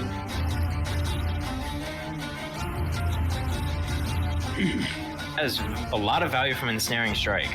Yeah. You hear her screams as they become muffled as the vines move up towards her mouth and just kind of push her head towards the dirt. Robin is going to attack the guy in front of him, Jared. 17. 13 bludgeoning. Ooh. Wise, bro. As immediately taking them all and like down under to his chin, just immediately slamming it. Almost dislodging his entire jaw, but moving it back down. That's about all he's really got. He's gonna stand his ground in this turn. Tyrion. Yeah. Wins. No, he had 2. He used both. All Tyrion can do is stab or shove, realistically. And so that's what he's going to do. He'll be stabbing Sandor, hopefully. He is unable to. That is a miss. As the greatsword comes down, Sandor just kind of backs out of the way. He readies his long sword. You can see as his eyes are now narrow. He saw his boss fall, and he knows it's serious. Tyrion is losing steam. Each swing more sluggish than the last, but soon this will be over. That's at least got. Zephyr is on the ground. Celine. Ignore that I said that. Celine. Don't worry about it. Yep. You look down and you can see as Zaphael is holding his neck, but with the other hand he breaks the long end of the arrow and just holds the short part right up to his neck. Oh, is he killing himself? No, he's trying to keep the blood in and not. Oh. Yeah. Oh, I thought he was unconscious. He's still up. Okay. That ends his turn. That just changed my next turn. Don't worry about it. Oh, you're still alive? You see as I can fix that. As even though Robin like swings and hits Jared like flush into the shoulder with the maul, as Jared looks down towards Jasmine dead on the ground, you can see as like all the skullduggery that was on his face is gone. He looks at Jasmine and it's a 1,000-yard stare. He bonus action disengages. You can see a pouch on his side. He reaches in, he draws another pistol, and he holds it towards Elroy. You bastard! You killed her! He's going to take a pistol shot at Elroy. Ooh, this might be bad. Oh shit! Bye, Tyler. He'll be alright. He'll be alright. Yo. Yes! Yo. Elroy, seeing this pistol drawn on him, freezes in place. His movement stops completely as he looks dead down the barrel. As this bullet whizzes past him, he still does not move. He is frozen, just in place. Tell me. Just gonna do this, Garrett. He is Rolls in this combat are otherworldly, guys. He should have used steady If aim. that happened, Tyler would behind be the gone, scenes so... For this There's to been a work, whole lot it's of load unreal. He should have used steady aim. He should use True Strike. He's a This thief. is unreal. He's a thief gentlemen. rogue. I think he has steady aim. Shut up. not He yet. had to disengage. He was next to Okay. someone. Yeah. I know. Yeah. That's what I'm saying. You should have done that instead. Huh. It wouldn't matter. It wouldn't matter. Either way. Still intriguing. I think he's still going to wait and observe, but he's going to try to hide a bit better as his shuffle to the cart was a little bit underwhelming. That's worse. But what is this combat? Just come help us out, bro. They're not attacking you. I'm so The glad. highest highs and the lowest lows in Milo, such quick succession. You know what's funny? You guys get all the highest highs and I get all the lowest lows. It doesn't make I haven't sense. done anything yet. Milo, I'm so happy you're recording this. I need to look back and see our It's reactions. to all this. unreal. Watch God's just balancing the fight, okay? Garrett, I missed 2 attacks. Listen. 2 people passed my save. Okay, there's gonna be a firebolt coming at someone here. We're on the same page. Don't worry about it. You'll probably get a fucking critical hit and roll 2 damage or something. I don't know. I hope so. That would be awesome, I'd Funny love as it. hell. It's a crit fireball. This 2. I am going... I'm gonna fire at the one directly above Tillian. Good. Oh, so close to a crit though. Above Tyrion, so Sandor. Yeah. Santor. Woo, max damage. Nice. Ooh. I'm gonna... Colin getting the high highs today. Something's backward. No, that's making up for the one that I rolled last time. Nice, this session's You bugged. crit earlier. You don't This need section's bugged. Yeah, that's Yeah. right. Yeah, it's reversed right now of what should be happening. Colin's crit. Y'all are complaining about the dice more than me. Yeah, because we're actually rolling bad today and you're rolling good. Something's good. wrong. Yeah, We're winning. something is wrong, but we take these. Did someone already deduct the health from him, or should I? It was deducted. I saw it. Okay. I believe so. Yeah. He was on 27. And there's nothing more I can do with my turn, so I'm just going to stand here and prepare for the next one. Zach. Zach, seeing this bullet whiz by Elroy and past himself, actually, as the bullet barely misses the cart, ducking down, 5, 10, 15, 20, 25, just puts the spear in front and just charges forward. They're not disadvantaged, but that's a natural one. Damn. As he charges forward and is easily dodged. Dude. 25 hits. Takes 6 points of damage. As the spear is dodged, Jared just drives this short sword right into Zach's shoulder. That ends his turn. He grabs the haft of the spear and kind of holds it out to the side.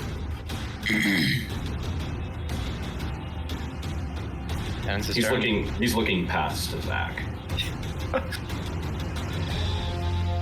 Drake. Raven 5, 10, 15 peeks back around, seeing what's going on.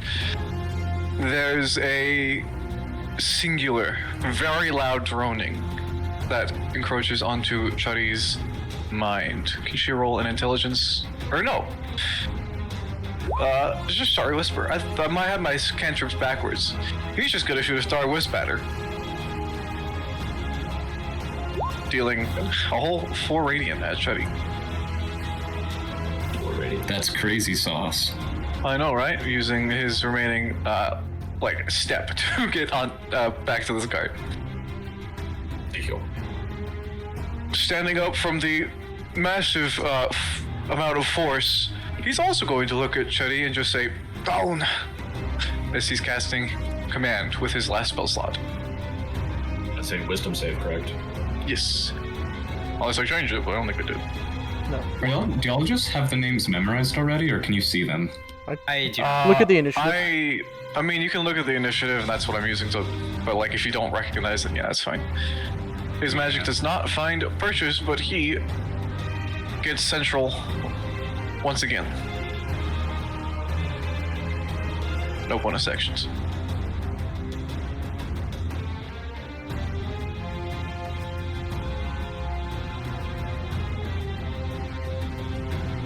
Brayden adding me in random chat during session for no fucking reason. Let's go, Brayden. Gunnar, seeing his brother run forward, is going to attempt to assist him with another spear throw. Tyler, try hitting this one. Yeah, I'll try hitting this time. You're out of spears, buddy. There's no fucking shot a random caravan has 18 spears for you. Yeah, no. This would be a third. This would be the third. Between you guys, you've 12 easy. I think that's I mean, you can pick them up after battle. Yeah. Or this combat, are you saying? Yeah, we're done for this combat, is what he's saying, is that they're out. Yeah, as Gunnar misses again. They carry more than 3. That is going to end his turn. Oof. Alright. Elroy kind of just frozen in place for this moment before he reaches his bow back up, and just his face went from kind of stern throughout this combat, just nothing special, just the look of someone in a fight. There's no distinct look for that. But to a 1,000-yard stare staring directly back in his eyes before his brows furrow, as it is just anger as this arrow flies. At the man who shot at him.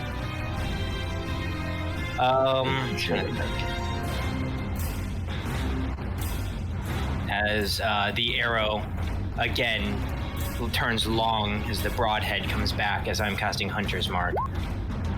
That is a meets beats. Well, actually, I have Bless, so it wasn't a meets beats. 4. Ooh. Not a lot of damage here. Ugh. Yeah. As the arrow only barely skims him. Takes 5 damage. Before Elboy takes a couple more steps back, kind of, away from him.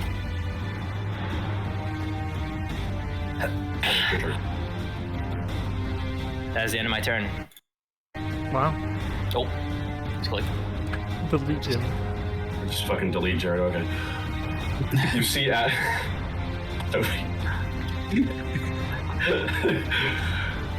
you see as it appears as though Cherie steps out from behind Jared, just kind of turning with both of her hands out like this. Once again, you see as from the tips of her fingers and the center of her palms, the air begins to ripple and rupture. She steps out here and casts Thunderwave. Oh, here we go again. Yeah. Oh shit. Let's go, Robin. Alright, now Zach Takes probably 4. needs to pass this to leave. No, 3 damage, right? He might still. What's the con save for Zach? This is 19. for Zach, it is a 19. For Robin, it is a 18. It's actually all higher than that, but yeah. Oh, What he about rolled. Ezekiel? Oh, he rolled 7. Ezekiel rolled a 15 plus the 1d4 for an 18. I subtracted 3 because I assumed an 18 is high enough. My apologies. Of course, I roll like total dog shit. Could Zach willingly be pushed by this, even if he passed the save? No, that's not how it works. Okay.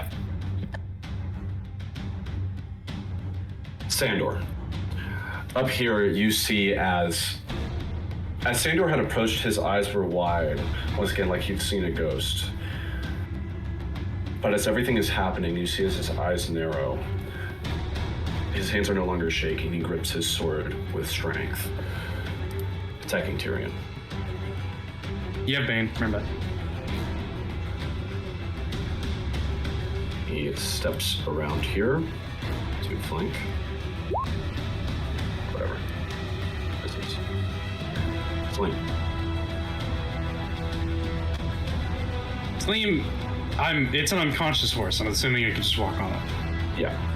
Okay, she walks over here, and she's gonna make an attack with flankies against the guy with Hunter's Mark. I forgot his name, sorry. Jared. I haven't hit this fucking fight You yet. have wait, 1d4 extra. Add a d4. Oh! Not quite. Garrett, this sucks. That's not These his fault. ACs are mean by intention. It's like for me now? You're preaching What to does the it choir. how does it like for the DM? Nobody It's cheers for me. This is happening to both of us, dog. I care for us. I had my turn.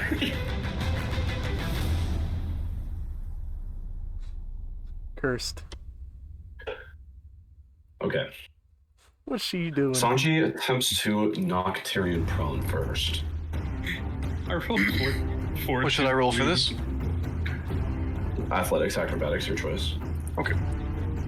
That will be not high enough. Unfortunate. So he's knocked prone. Sanji will make another attack against him with advantage and flankies. Good advantage. Needed. Yeah, good advantage.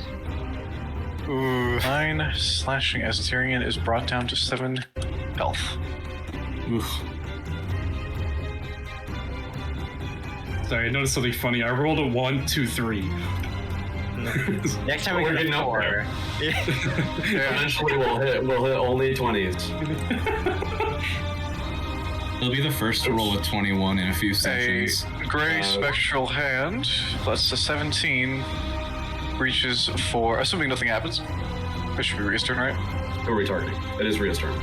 Yeah, she is targeting, Sandor? That's his name.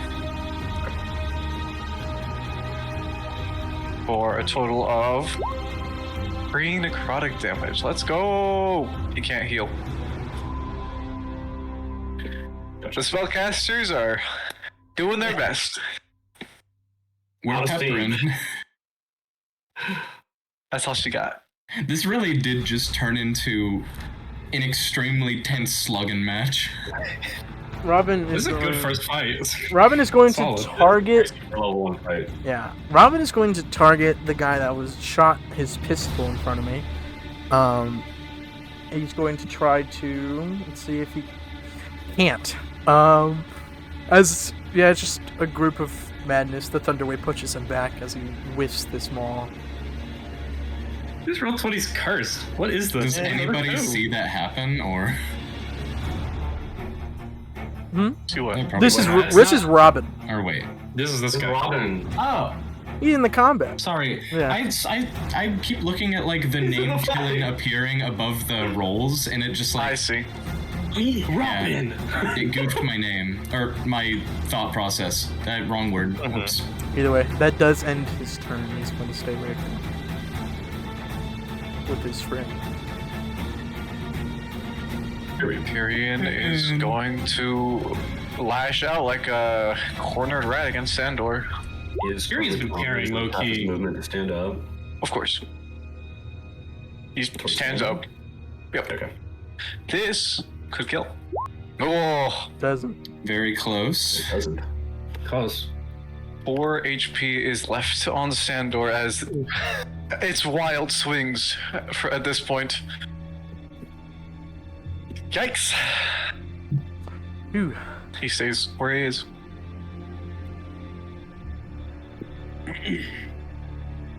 That feels still bleeding out. Jared. Bonus action disengage. Step here. Mm. What do The you short sword comes out towards Salim. Ah, That could cheese prove whiz. problematic.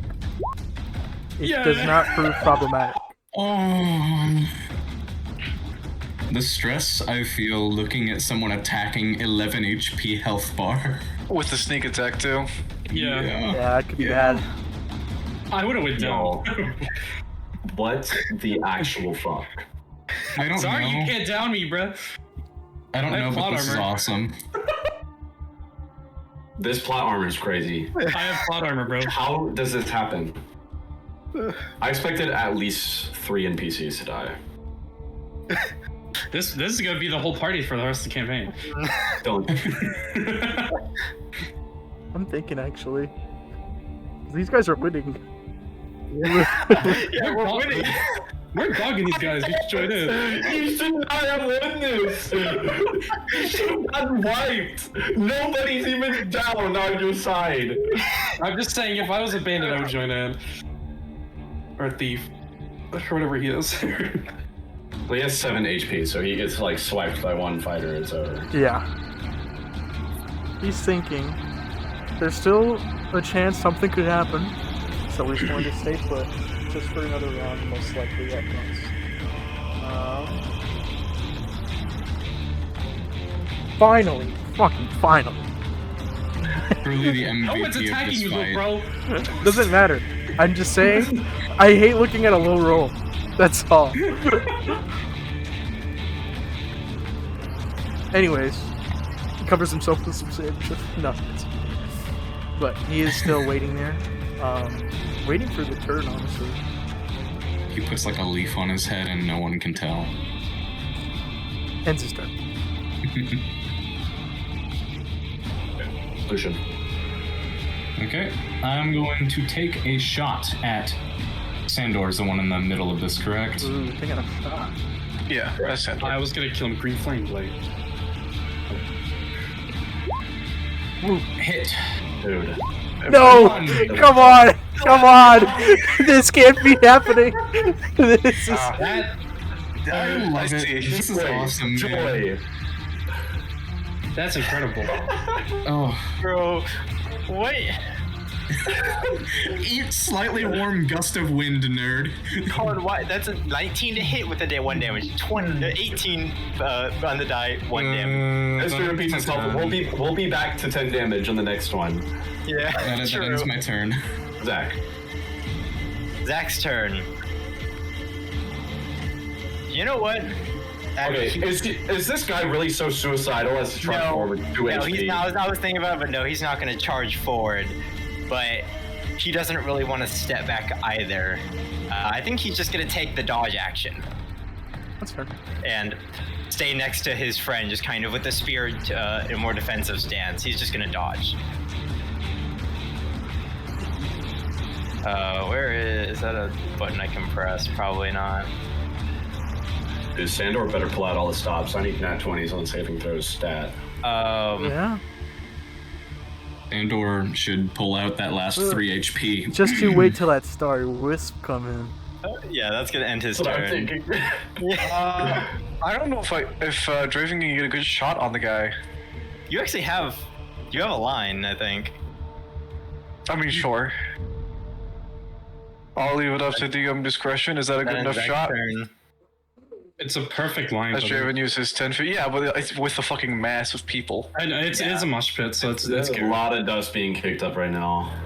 Because if he thinks he doesn't have a good shot, he's going to instead aim for Gerard. Just aim for him. Makes more sense. Yeah, well, he'll send the Star Wisp Gerard's way. Doesn't even hit though. He doesn't have anything, so that's fine. 15, 20, 25. As it's now. Why did it stay there? Yeah, that was It weird. was gone. I had to delete It was it. gone. I had to delete it. As Draven doesn't do anything, it goes to Ezekiel, who sees his brother in arms getting fucked. Gonna start stepping forward with the rapier. Do it again. Move forward one more for flanky? Or Hit this for person, that please. one, for that one. No, I think he's killing. No, he's going for this one. Actually, I was wait. gonna get green flame blade value. You go after him. True. Just go ahead and kill him. Well, So this has a D4 if it doesn't hit, of course. Also, green flame blade implies that you're gonna hit. even if you roll a 1, it hits. I fucking hope Who's so. this against? Tyler. Who's this against? This Who's is against? this is against Sandor. He has a plus 1d4. Oh, he does have plus 24. Okay. Yep. As Tyrion is locked in combat with him, he wasn't ready. As the rapier pierces straight through his neck. One more down, Sandor. boys. The rapier comes out and it flicks some blood onto the wall nearby. As Sandor crumples, just like Zephiel, he drops his long sword and puts his hands up to his neck. You can just hear him trying to breathe. In between gurgled breaths, he just is. And he will take. Let me check movements. What I got to? There we go. 5, 10, 15, 20 as he steps on the mountain back after doing that, I guess. This is fucked. It's a little bit of a nasty fight. In many, many ways. Yeah. Passes the turn to Gunner. Go. Gunner, out of spears, is gonna kind of run forward and grabbing one off the ground from. I'd assume there'd be at least one where he can pick up to this location. As he's gonna row it and try and stab her. With McFlankies? I suppose. No, he doesn't suppose want to so. get. Wait. Oh, actually, yeah, I flank. Yeah. So there's a +2 and a plus 1d4 on Gunner that. might be able to hit. He hit. Natural 1. He hits. He's awesome. Wait, is that a 19 total? Yeah. That is 1d4 as 19 plus well. 1d4, yeah. Yeah, it is. As 4 piercing damage. It's an amount. That's all I need. It is damage. I can kill her in my turn now. That ends his turn. Please do. Elroy. Elroy. Still looking at that same man is going to take notch another arrow and fire again.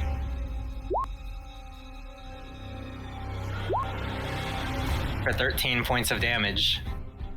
Oh. Damn. This time the arrow doesn't fly as true to the neck, but it still hits him in the chest as hitting something vital. He kind of reels over, holding his chest. As you can almost hear as air escapes one of his lungs.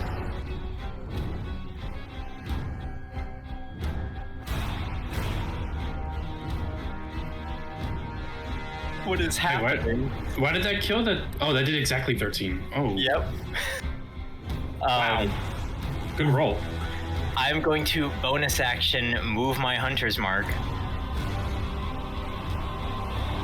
over to her. And and end my turn. I already got it. Sorry. Yeah, you're good. That ends my turn. We're about to have some deaths. We can get rid of Bane here.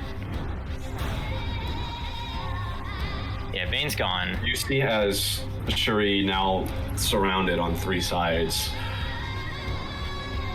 She looks down at Sandor, and though an expression doesn't really cross her face, you can see that she takes an extended moment to look at him. As Jared falls, you can see as he just like coughs up blood from the ground. Sandor is still choking on his own. Jasmine, now just a still corpse. Shuri just holds up her hands. Sanji in the back looks as in shock. She's also seeing the same things.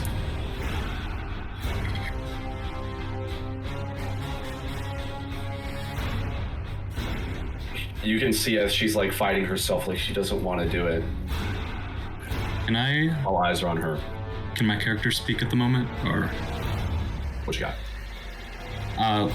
Seeing them hesitating, Lucian would definitely just shout out, "Stand down now!"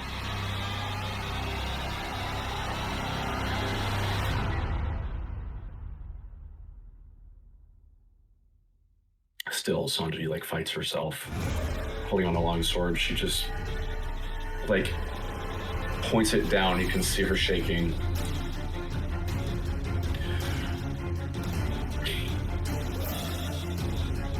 And she steps down onto her knees with her hands up.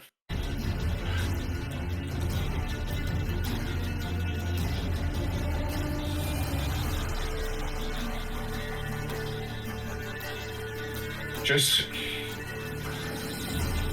let us treat them, please. Zephyr's still alive. Sanji. Combat's over. Aloy would immediately kind of take a position still behind the cart. Bow is still up and arrows notched, but he's just watching in all directions. You two off to the side now. We'll stop their bleeding. What the fuck? And Lucian's going to... We did it? Lucian's going to try to direct them off to the side and make sure they are restrained and can't pull any more guns out. To Traven, just, we did it? He's just peeking around the cart. He's not approaching, he's just fucking wide-eyed. The horses wake back up. You looking at Oa, he is pale in the face right now. Even though he hasn't been hit, he looks like he's lost blood. Okay.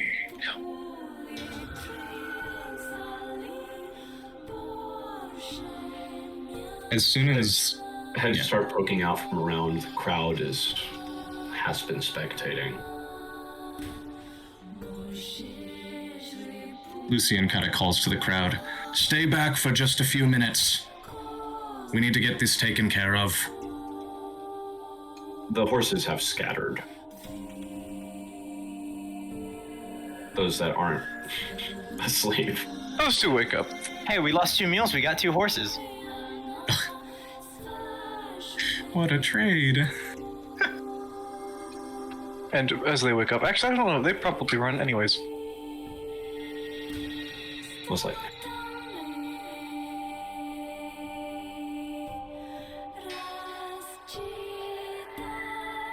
Can I eye where at least just one of those horses goes? Sure. I mean, one would probably run off in your direction, just until it's quiet.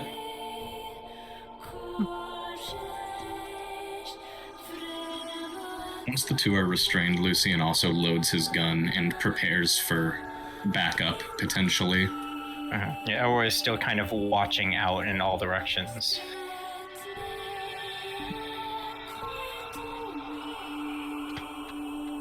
Edric on top just... What the fuck? You actually...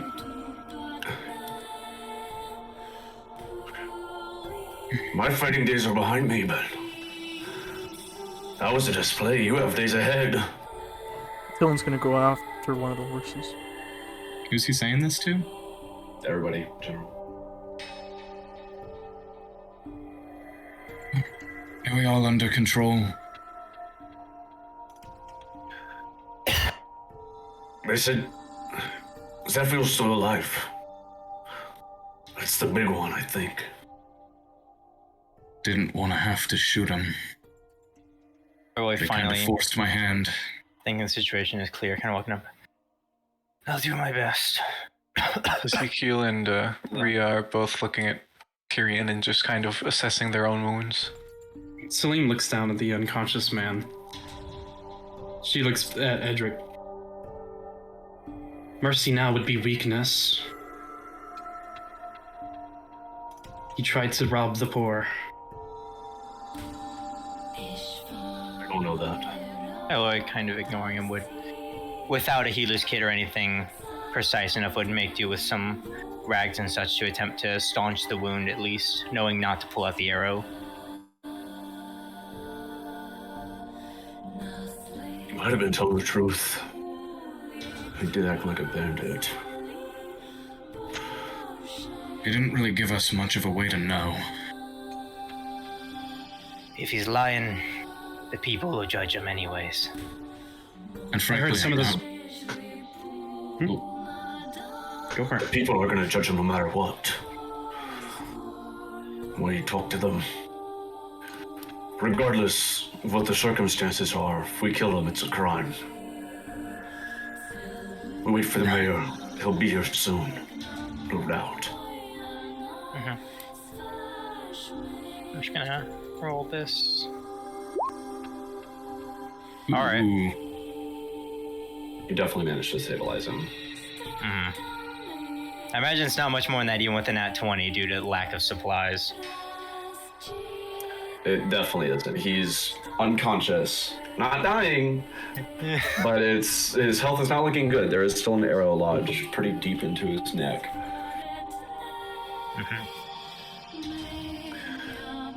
As you guys are tending to the unconscious and looking around,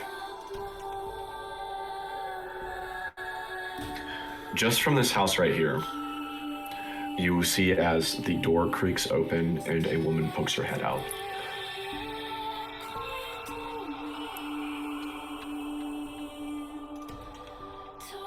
Dear God. What happened to all of you? It's injured. Bring in the injured. She opens the door. Zach and Come on. Robin would probably be like kneeling or down on the ground at this point with the adrenaline rush gone, as Elroy and Gunnar would be picking them up and essentially having to drag them into the house. Salim attempts to. Busy with the injured. You wait for Kabacha. He'll be here soon. Gabacha? The mayor. Edric nods. He stays outside. He sees the woman and they kind of like meet eyes for a moment. Lilac. Edric, I should have known it was you. You bring trouble everywhere. As the injured are hustled inside the house, we're gonna go ahead and wrap up the session right there.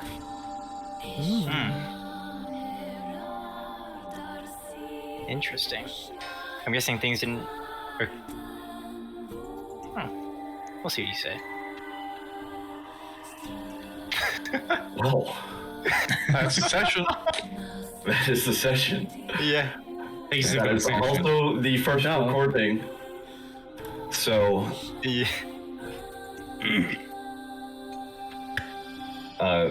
I suppose we'll wrap up the recording there. Goodbye, YouTube. Goodbye, YouTube.